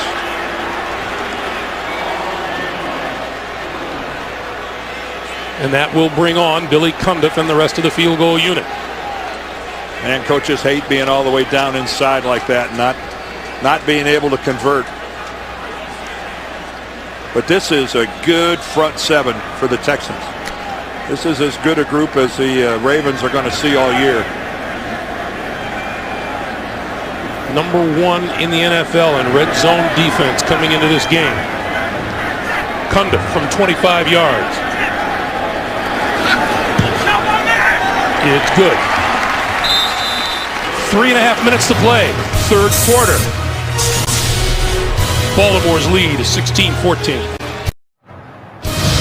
The NFL on CBS is sponsored by Frost Brewed Coors Light, the world's most refreshing beer. And by the new action-adventure film The Three Musketeers, in theaters Friday.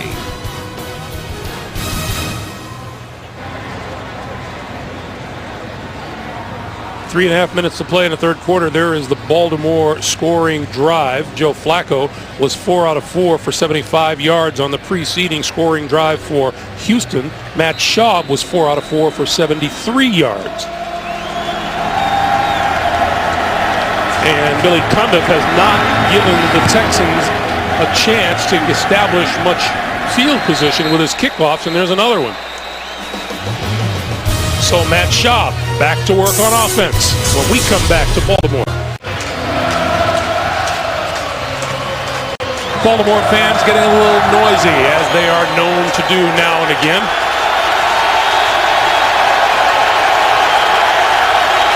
Schaub from the 20, gonna put it in the air. No, he won't. Jarrett Johnson, what a rush.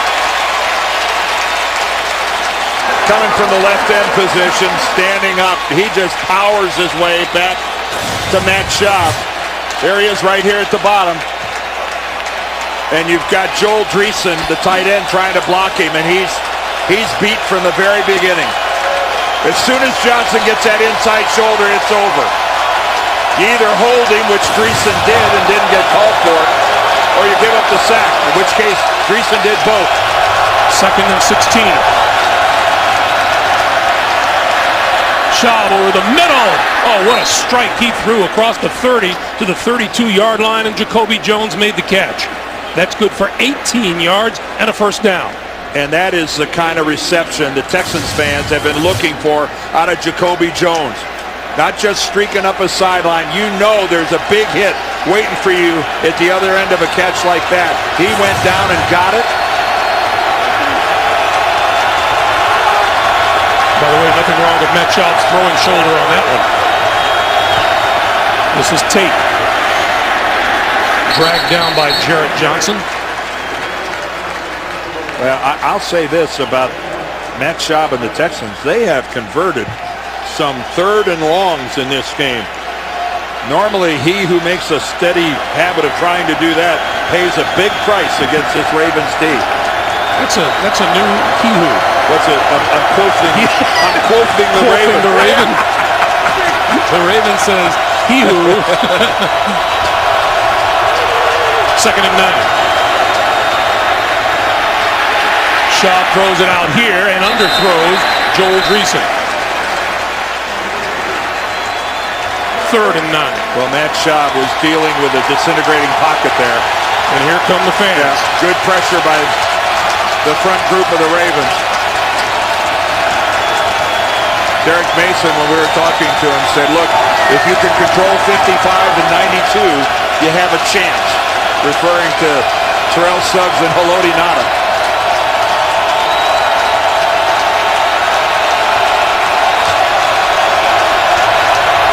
Schaub needs the 42 for a first down. Screen far side, incomplete. Bounced off of Jones. Well, that actually looked like the Ravens might have been in Houston's huddle. That play had no chance.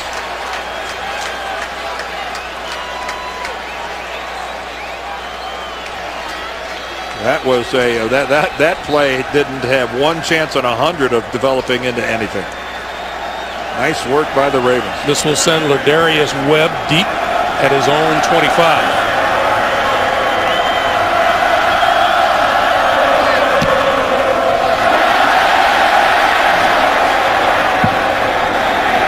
This one takes a bounce sideways out of bounds between the 30 and the 35-yard line, and that's pretty decent field position for the Ravens. Tonight on CBS, he's been covering Afghanistan for 10 years, but what Scott Pelley reports on 60 Minutes may change the way you see the war. Tonight, only CBS.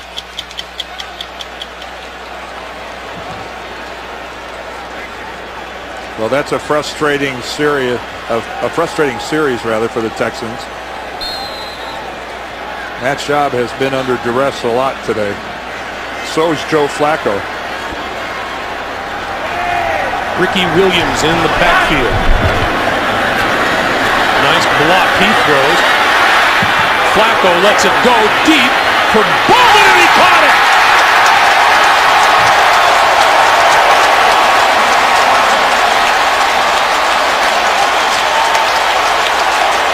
Jonathan Joseph has got the coverage on Anquan Bolden and just missed times going up for the football.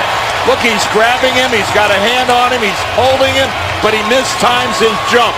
He's almost on his way back down by the time the football gets there. And Anquan Bolden with fantastic concentration. And how about the quality of this throw? Antonio Smith comes in, another big hit on Flacco, but that throw on a scale of 10 was a 10. And Baltimore calls a timeout, uses its first of the second half. You can't throw a deep pass any better than Joe Flacco just threw that one. Ricky Williams, I believe, threw that block on Antonio Smith, and Smith got up back and put the pressure on Flacco. Yeah, you know, Ricky Williams is right here in the backfield. Watch the block he's going to put on Antonio Smith, and then talk about a guy who doesn't quit. He cuts him, down goes Smith, back up, keeps driving, and the key, even though he was scrambling, he got back up and hit Flacco above the waist. But you know what's really critical here, you're not allowed to hit a quarterback down around the knees anymore. Smith gets up and hits Flacco above the waist. Smart football by Antonio Smith. And Ricky Williams still got a little something left. On first and goal, this is Rice.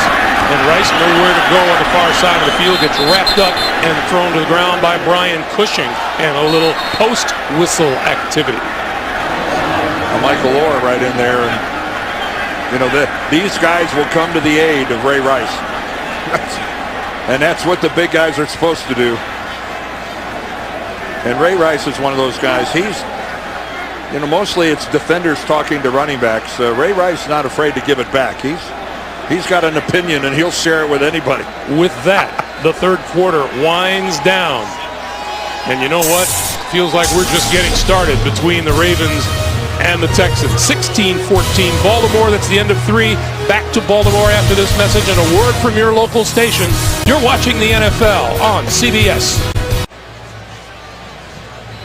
Along with our producer Mark Wolf, our director Bob Fishman, Greg Gumbel, Dan Deerdorf, and the rest of our CBS Sports crew in Baltimore, where the Ravens are used to being on the good side of the turnover differential. Not so today, but they have a 2-point lead on the scoreboard as we start the fourth.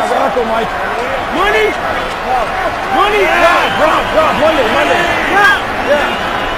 Second and goal from the 15. Flacco throwing to the far side of the field, incomplete. Intended for Vontae Leach out of the backfield. It'll be third and goal. And Brian Cushing looked like he had that snap count down to perfection. He did get off pretty well, and D'Amico Ryans had time pretty good coverage out there on Leach. Former teammates for years. Vontae Leach has a lot of friends in that Houston group. They were very fond of him. He was a leader on that team. Big third and goal here.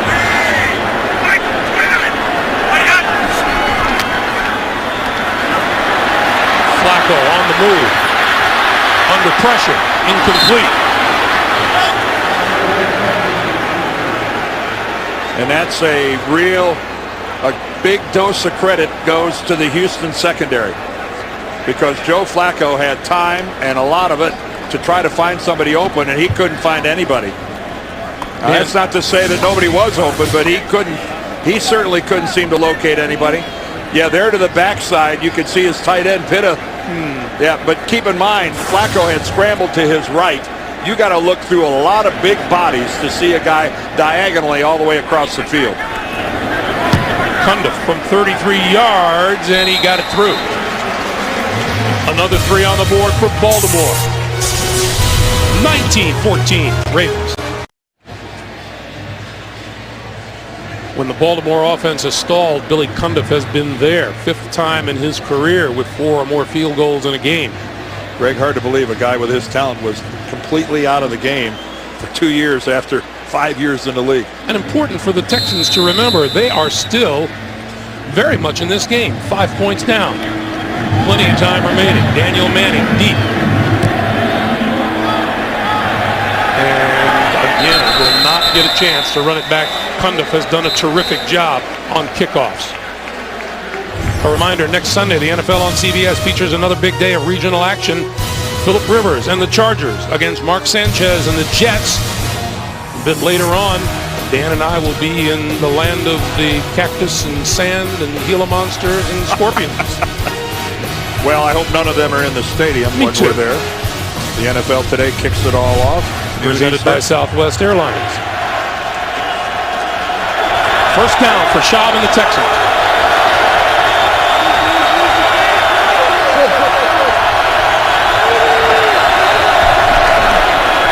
This is Foster. And Foster up to about the 22, where Terrence Cody helps make the stop. You know, prior to that run, Arian Foster's been averaging 4 yards a carry. But again, this has been the case more often than not, where there really just hasn't been a whole lot there. There's been a couple big holes, but a lot of times, nothing really to find a crease and get upfield. Ball is placed at the 23 at 2nd and 7. Shaw. Little short pop over the middle, and this is Foster. First down yardage and then some, and he's out of bounds just shy of the 40-yard line. It'll be a first down, Houston at their own 38. Well, Arian Foster really is a good receiving back. He's got good hands. He had a couple drops in the first half. Could have been big plays for the Texans, and it's nice that he's able to come in and get that reception and maybe restore a little confidence both in himself and in his quarterback.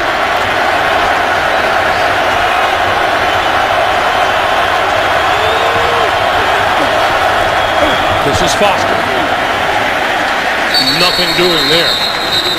Time for an NFL Today update from New York City. JB and Dan Marino. Guys. Greg and Dan digging into the trickery bag. Oh, here you go. Shane Leckler. Fake field goal. He throws it out in the flat to Kevin Boss down the sideline. 35 yards for a touchdown. Oakland goes up 24-7. 14:09 left in regulation. Back to Greg Gumbel and Dan Deardorff. You know, he said trickery bag. I thought he was flashing back to New Orleans times and said chicory bag. You know, when it's Janikowski, why wouldn't you think he's going to kick it from anywhere? 2nd and 9. Shot. Incomplete. And a penalty marker. Jones was trying to fight off Ladarius Webb. Yeah, and Webb is pleading his case. And I think we always know how that works out. Prior to the pass, holding defense number 21. 5-yard penalty, automatic first down. There they are, Jones and Webb. Well, you could see Jones tried, you know, he did the inside slant and then he wanted to go back to the corner. As he adjusted his route, Webb reached out and grabbed him and turned him a little bit. When you see his body move, you know, the crowd just saw a replay of it. They're unhappy about it, but when you see a guy and he puts out his arm and then it turns the receiver's body, that's just too easy for the official to call. This is Ben Tate. Tate with running room right side across midfield and into Baltimore territory at the 49. Keep in mind, everybody, there's no contact after 5 yards. All right, so that's out the window right now. So here's the little slant. Now back outside. Both hands. He inserts. I know he got him out of there in a hurry, but you can't wrap your arms around a guy, no matter how briefly. And it's never good when the defender starts to plead his case before the penalty marker even flies. Yeah. 2nd and 3.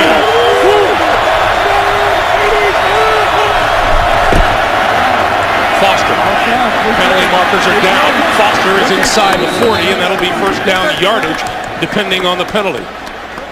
Well, it looked like there was movement inside. Outside, Defense, number 95. Penalty is declined. Result of the play, first down. Jarrett Johnson is the defender who jumped. They'll decline that penalty, and it'll be a Houston first down at the Baltimore 39.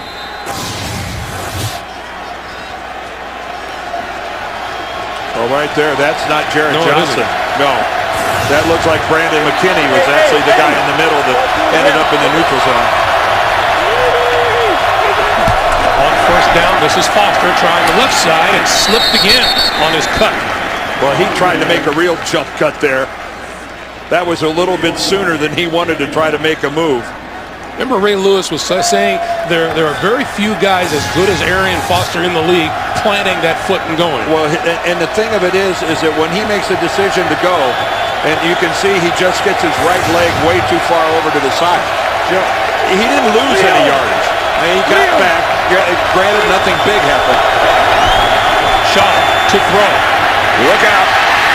Got rid of it just as he was being hit. I think Jarrett Johnson was coming in from the backside. Along with Haloti Ngata. And that is, anytime Haloti Ngata is part of the equation. Oh. Well, you can see that it's actually Schaub that runs right into Haloti Ngata. He was forced to step up because of the pressure from Johnson. 3rd and 9. And Schaub wants timeout. First choice timeout, Houston. 11:08 to play in the 4th.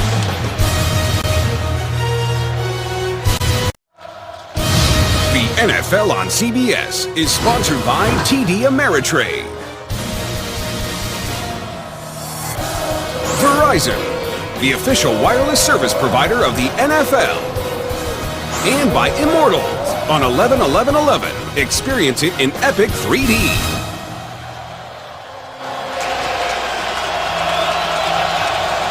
They're a little fired up here in Baltimore. And Houston's been in way too many of these 3rd and long.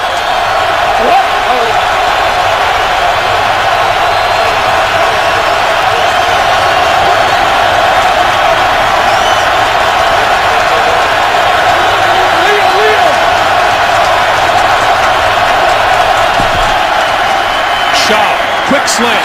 Ball's loose, incomplete. Foster couldn't hold it. Bernard Pollard was the guy that stripped it out of there.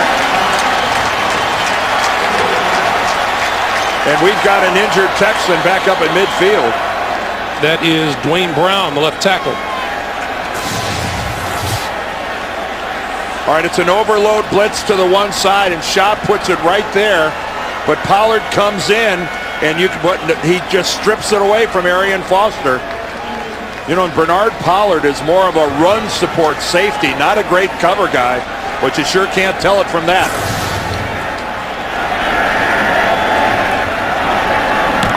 Darius Webb is deep.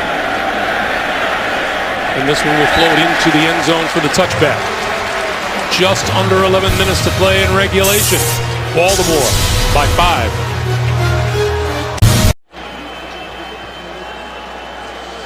Ed Reed and the Baltimore defense get a breather.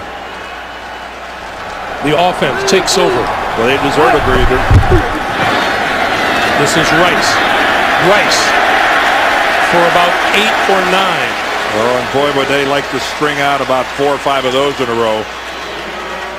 Move some chains, run some clock.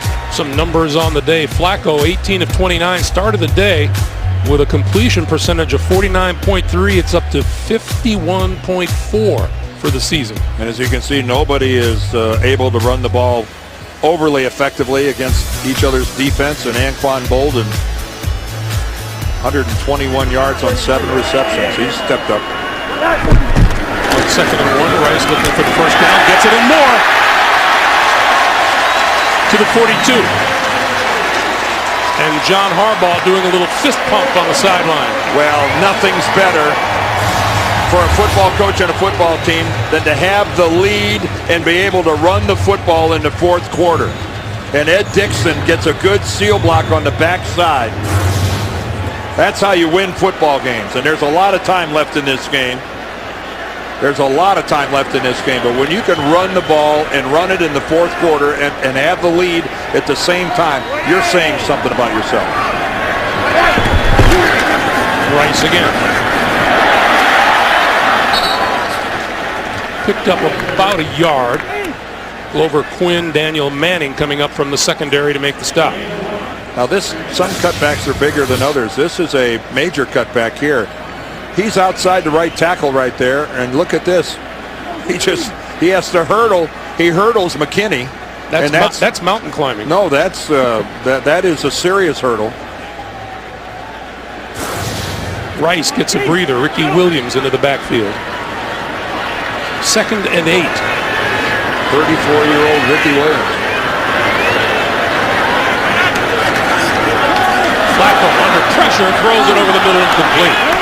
Bounced off Williams. Well, you're not kidding, under pressure. How old did Ray Rice say he was when he first took notice of Ricky Williams? He said he was just a kid and he bought a Ricky Williams jersey. But look at D'Amico Ryans, untouched up the middle, and Ricky Williams just gets a wing on him. This is going to be a middle screen. And Ricky Williams shoved him out of the way. He did his job, but then Joe's pass to him was just a little too far away from him to make the reception. Good job, though, by Ricky Williams of deflecting D'Amico Ryans. Rice back onto the field on 3rd and 8. Safety blitz. Looking for Rice, and this is overthrown. And Rice pulled his defender, Brian Cushing, down with him. Well, that's a matchup that the Ravens would be thrilled to have over and over. Brian Cushing, a big guy, a great run stuffer, and a pass rusher having to run downfield with Ray Rice. And have the step on Rice. Yeah,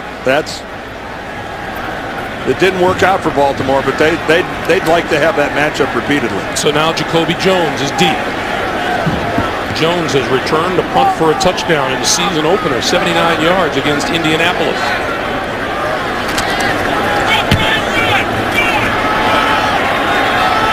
Will call for a fair catch on this one and makes the catch at his own 14-yard line with 8 minutes, 39 seconds to play in the fourth quarter. The Ravens, 19-14. The NFL on CBS is sponsored by the Honda Odyssey, like no van before. And by Subway Restaurants. Get in on the Subway Taste for Adventure sweeps today.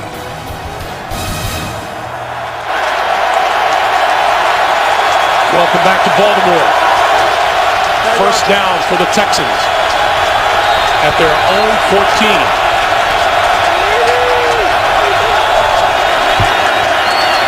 Shaw flips to Foster. Foster to the 20, where he's wrapped up by Jameel McClain. Well, last year these two teams played in one of the best games played the entire season. Derek Mason scored on a 26-yard touchdown to make it 14-0 Baltimore. Then David Reed took that kickoff back 103 yards. 28-7, the Ravens were up. Andre Johnson tied it right at the end of regulation, and then in overtime, Josh Wilson picked off that shot pass to win it for the Ravens, who were out of gas, but won it anyway. On 2nd and 4, Foster across the 20 to the 21-yard line. That's what's happened in the fourth quarter. Yeah, that was last year. Right. And I'll tell you something, that was really one of the most exciting games I saw all season long. That is Dominique Barber, a defensive back, headed to the locker room. Meanwhile, 3rd and 3 for Shaw.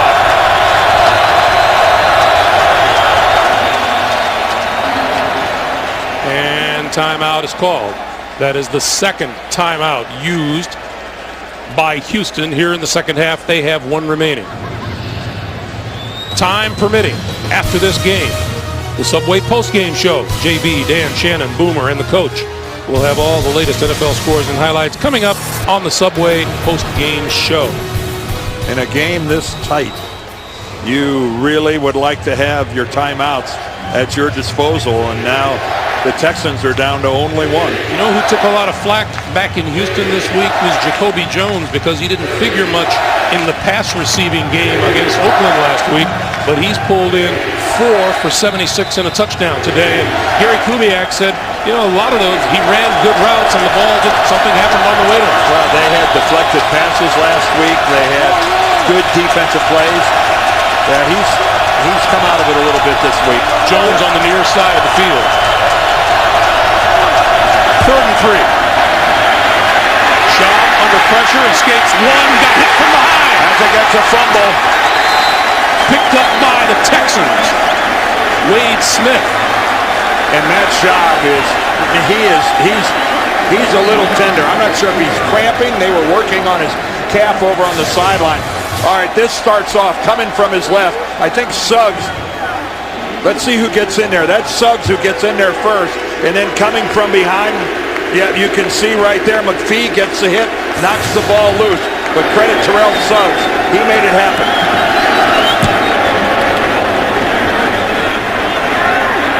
Ed Reed going to let this one bounce and then pick it up. 30, out to about the 33-yard line.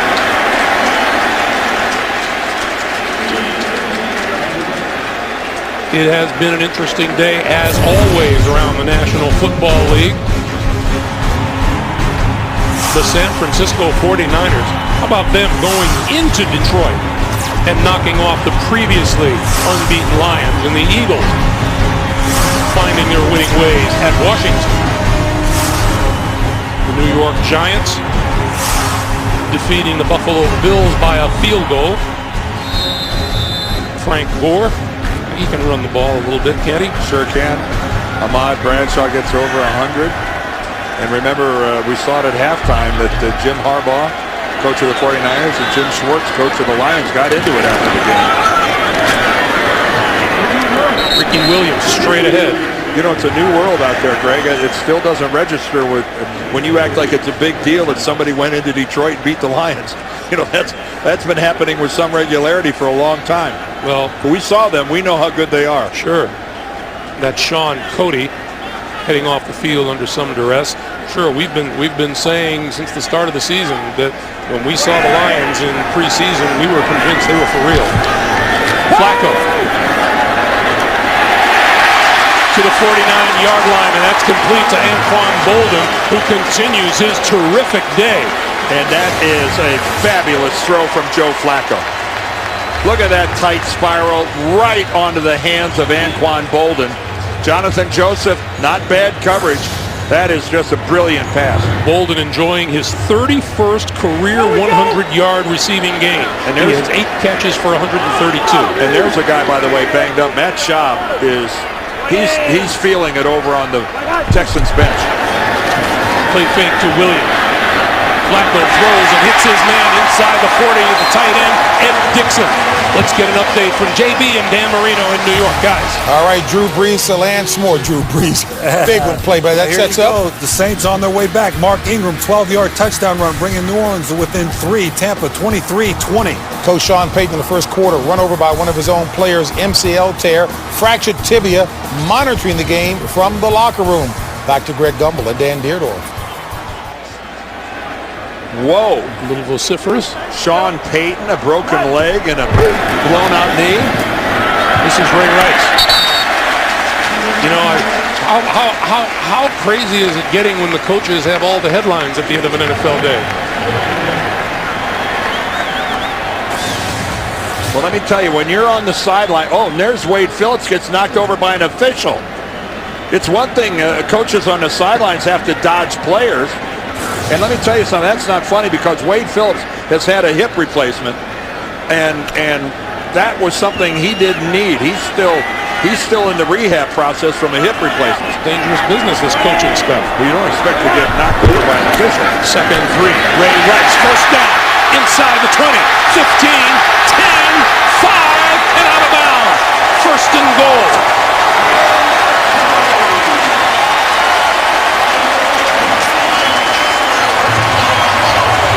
What kind of balance did Ray Rice show on that run? Again, he gets, what a great lead block by Vontae Leach. What an adjustment by Leach, who starts to his right, comes back to his left, and then gets the seal block. But then look at that balance after the hit by Glover Quinn. I mean, seriously, Glover Quinn thought he put Ray Rice on the ground. He was wrong. What a back-breaking run. Ricky Williams, touchdown. His first as a Raven. Well, Ray Rice made it all happen, but Ricky Williams gets the gravy, and I think John Harbaugh is telling Ray Rice that right now. You made it happen. And I'll tell you who made it happen on that. The offensive line. What a hole off right guard behind Marshall Yanda and Michael Orr.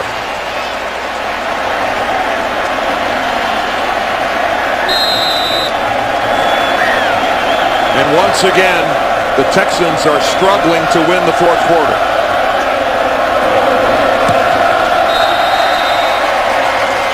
A back-breaking drive by the Ravens. 4:01 to play. Look at this blocking. Vontae Leach again takes out D'Amico Ryans. Yanda Orr, Matt Burke. Check it out. John Harbaugh called Vontae Leach a road grader. And for the former Houston Texan player, this has got to be feeling pretty good. Well, Ray Rice has been the man here for the Baltimore Ravens. Started out opening day against Pittsburgh. That's a 36-yarder. Then against Tennessee, 31 reception. And then how about against the Rams? He has a 53-yard run. And then against the Jets 2 weeks ago, that catch goes for 52. And then today, Ray Rice, again, breaking tackles and setting up the touchdown by Ricky Williams. A six-play, 66-yard drive. And Coach Harbaugh, you're my guy. There's a little passion under the skin of the Harbaugh brothers. I think John controls his a little better sometimes than Jim, but they're two passionate guys that love the game of football. Thunder. And Manning to run this one out.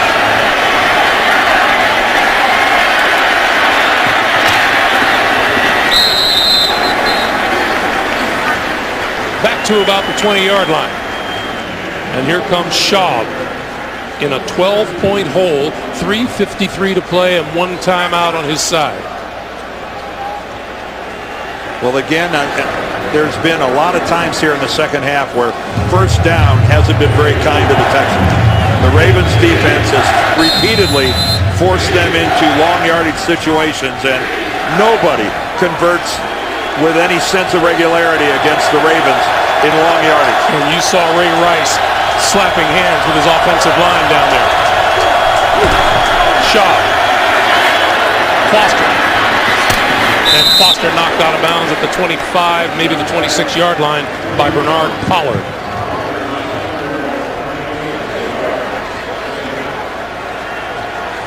That's a lot of yards for the little guy. Well, I mean, when any graphic says most in the NFL and it's a positive thing, that's an accomplishment.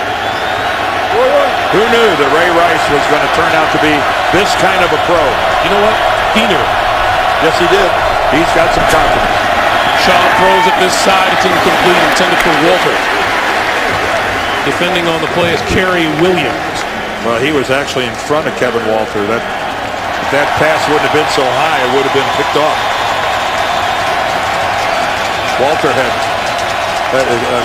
Kerry Williams rather had just perfect position on Kevin Walter. Nobody has left the stadium here.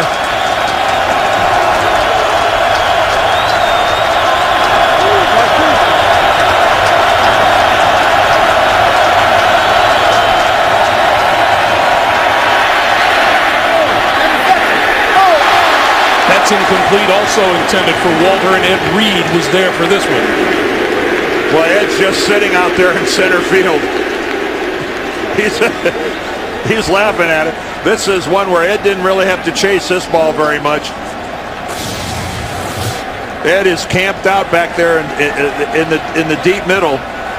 And if that ball wouldn't have been thrown so high, and Kevin Walter really does a pretty good job of breaking up. Ed Reed is a defender with 13 career touchdowns. Is that good? No kidding. Schaub throwing far side of the field, and that is called a catch by Jacoby Jones. Oh, he did it. It's all about the spot. The Ravens are really upset about the spot here. Yep, that's a first down.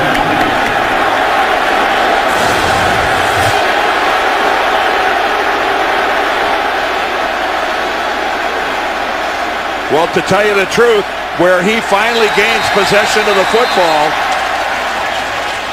I don't think it is a good spot because he juggled the ball. He juggled the ball on initial impact. When it hits his hands, he doesn't get complete control of it. And by the time he does get control of it, he's given up about a yard or so. See, right there, he doesn't have complete control of that ball.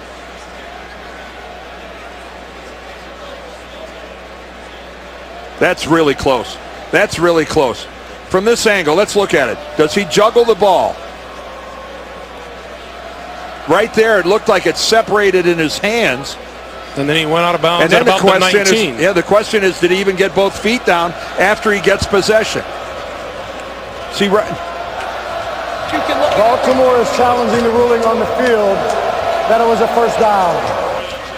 That is so close as to whether or not Jacoby Jones maintained possession of that ball. You know, when you see it, his hands separate on the ball, but the reality is he still had control of it in his other hand. So here's the play at normal speed.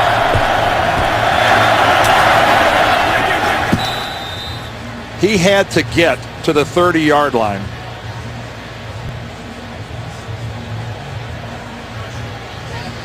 Personally, I don't think that he got to that yard marker. Again, where does he have complete control of the ball?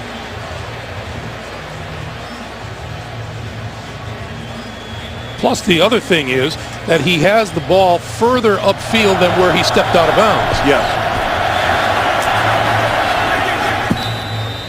Well, let's put it this way. I think it is a good challenge by John Harbaugh and the Ravens. Now, whether or not they win it or not remains to be seen. Again, you got to see something completely conclusive to overturn the call on the field. And the call on the field gave him the first down. And if John Harbaugh can cut short any kind of a Houston drive here, that's fine with him. Oh, yeah. No, I think it's no doubt that it's a good challenge. The whole thing is going to be about whether or not they determine that in the middle of that process that he didn't maintain complete control of the football. I mean, this has a possibility of ending up not being a catch at all. Right. Now, that would be a major overturn, but now, if they're thinking in terms of the forward progress. But your progress doesn't start until you have completely secured the football. There's no doubt that he is beyond the line when he first makes, when his hands first connect with the football. Unless the official is looking at that right foot. Watch where the right foot comes down. Possession, and then you see that right foot tap behind him.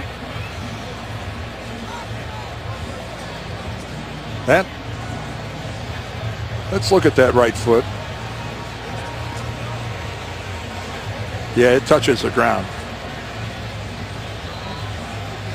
Well, Gene Steratore is taking one long look at this. And he's done. Here he comes.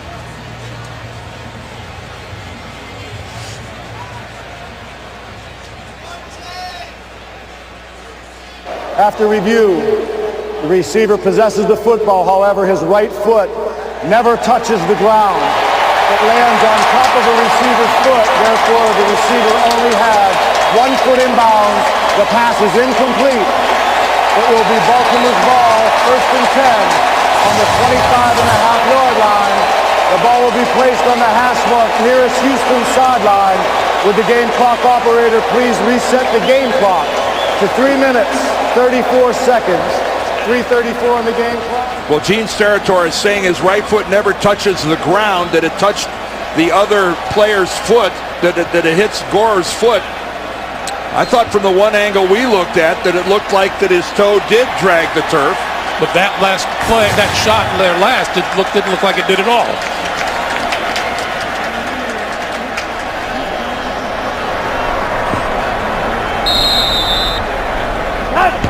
Baltimore. Rice.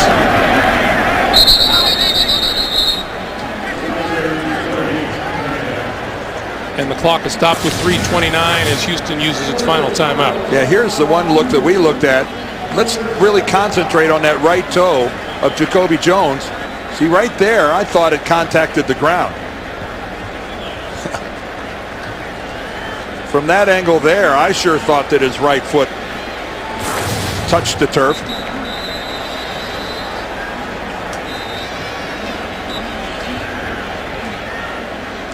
Heck of an effort by Jacoby Jones. It just didn't work. Those of you expecting to see 60 minutes, you're watching the NFL on CBS. Our game between Houston and Baltimore. Greg Gumbel along with Dan Deerdorf and the rest of our CBS Sports crew. 60 minutes will be seen in its entirety immediately following this game, except on the West Coast. Baltimore leads at 26-14 with just under 3.5 to play. This is Rice. Inside the 25 to the 23. Well, this was a game very much being contested until the last drive by the Baltimore Ravens. The last time they had the ball, they went down the field. Ray Rice, a couple of huge plays. Anquan Bolden, a big catch, and they did their best to try to put this away now with a 12-point lead. It has been a very physical football game, a lot of hard hits on both sides. Both quarterbacks have been bounced around. Hey, stop Ohio! Stop Ohio! Flacco now with a 3rd and 8. He's going to give it to Rice.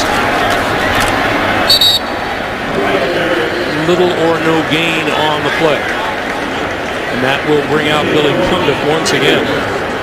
Ray Rice, 23 carries, 101 yards on the season, and now Cundiff comes up short of the field. Well, you look at the play clock and the game clock, and they are almost identical. We'll get to the 2-minute warning just as time runs down.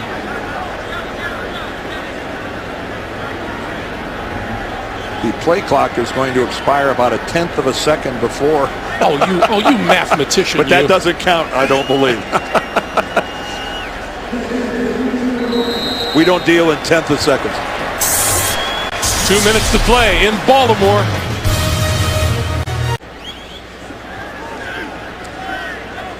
Matt Schaub has been courageous in the pocket for the Texans today. He has taken a whooping.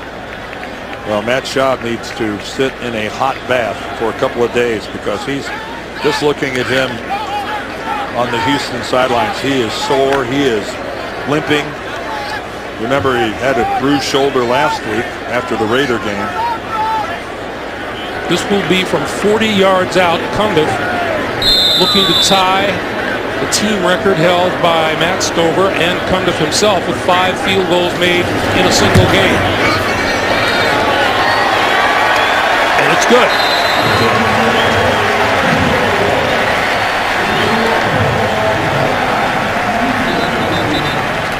So with 1:55 to play, Baltimore extends its lead to 29-14.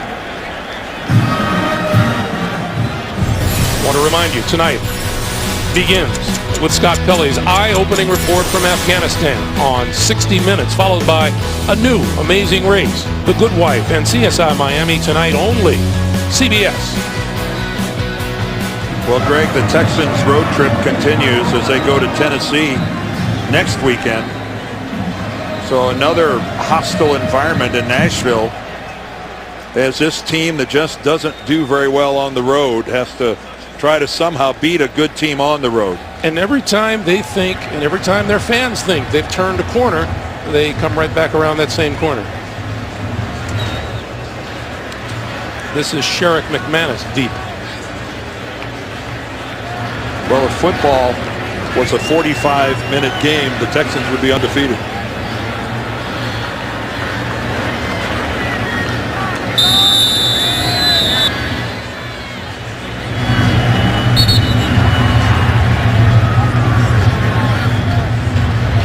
Cundiff will do a re-tee.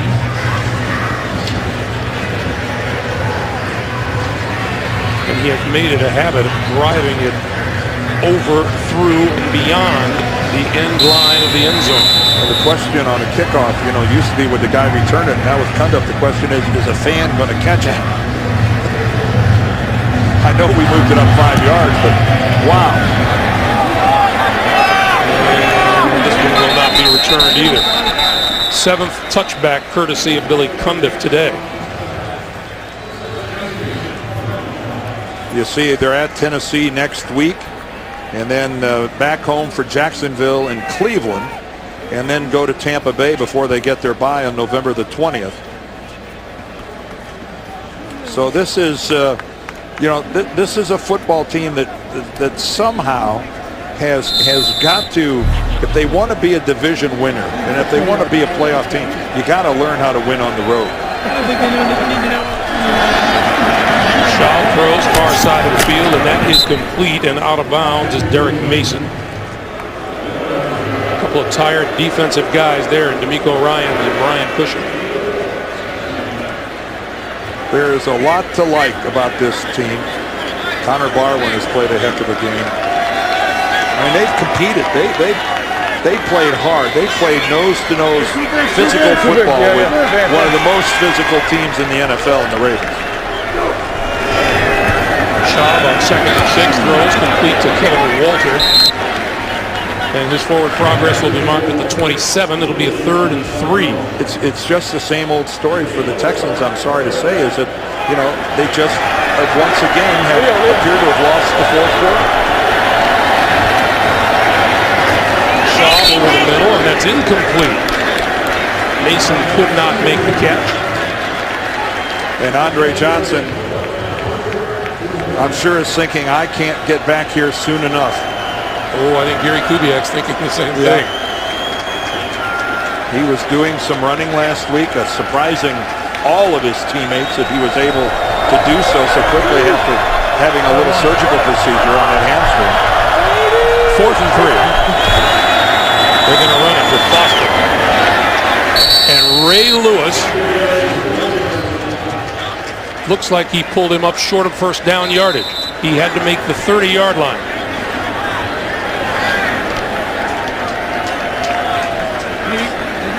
Didn't look like he got there. And I believe we're going to measure this from where the football is sitting, considering it was a touchback. Well, and keep in mind the chains were on the near side. Looking at that marker on the far side, you can't trust it.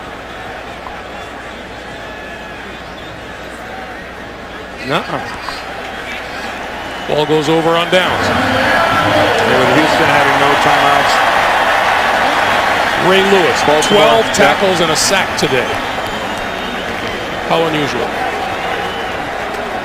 The Ravens will go into the victory formation and just take a knee. So once again, the Ravens, who have a very lofty, they go to 4-0 now under John Harbaugh the week after a bye.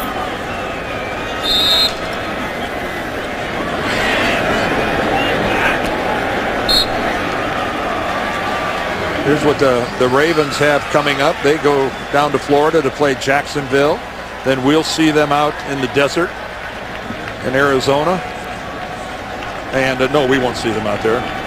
We're going to Arizona next week. A little confused there. Then a tough road game, November the 6th at Pittsburgh. And Pittsburgh, after that debacle they went through on opening day, they'll be looking to try to settle the score. That game will go a long way in deciding who wins the division. Ray Rice saluting the fans. That's the cheering you hear. And that will do it. That was the final play of this game. And the Houston Texans have to find a way to win the second half of ball games. Yeah, and when you're getting outscored by more than 2-1, I'm surprised that they're actually 3-3. The time winds down. Baltimore a winner by a score of 29-14. And a determined, gritty effort for Joe Flacco and the Baltimore Ravens. Our final score, Baltimore 29, Houston 14 for Dan Dierdorf. For the rest of our sports crew, Greg Gumbel. So long from Baltimore, coming up on CBS 60 Minutes, followed by a new Amazing Race, The Good Wife, and CSI Miami tonight only on CBS. A reminder, you've been watching the NFL on CBS.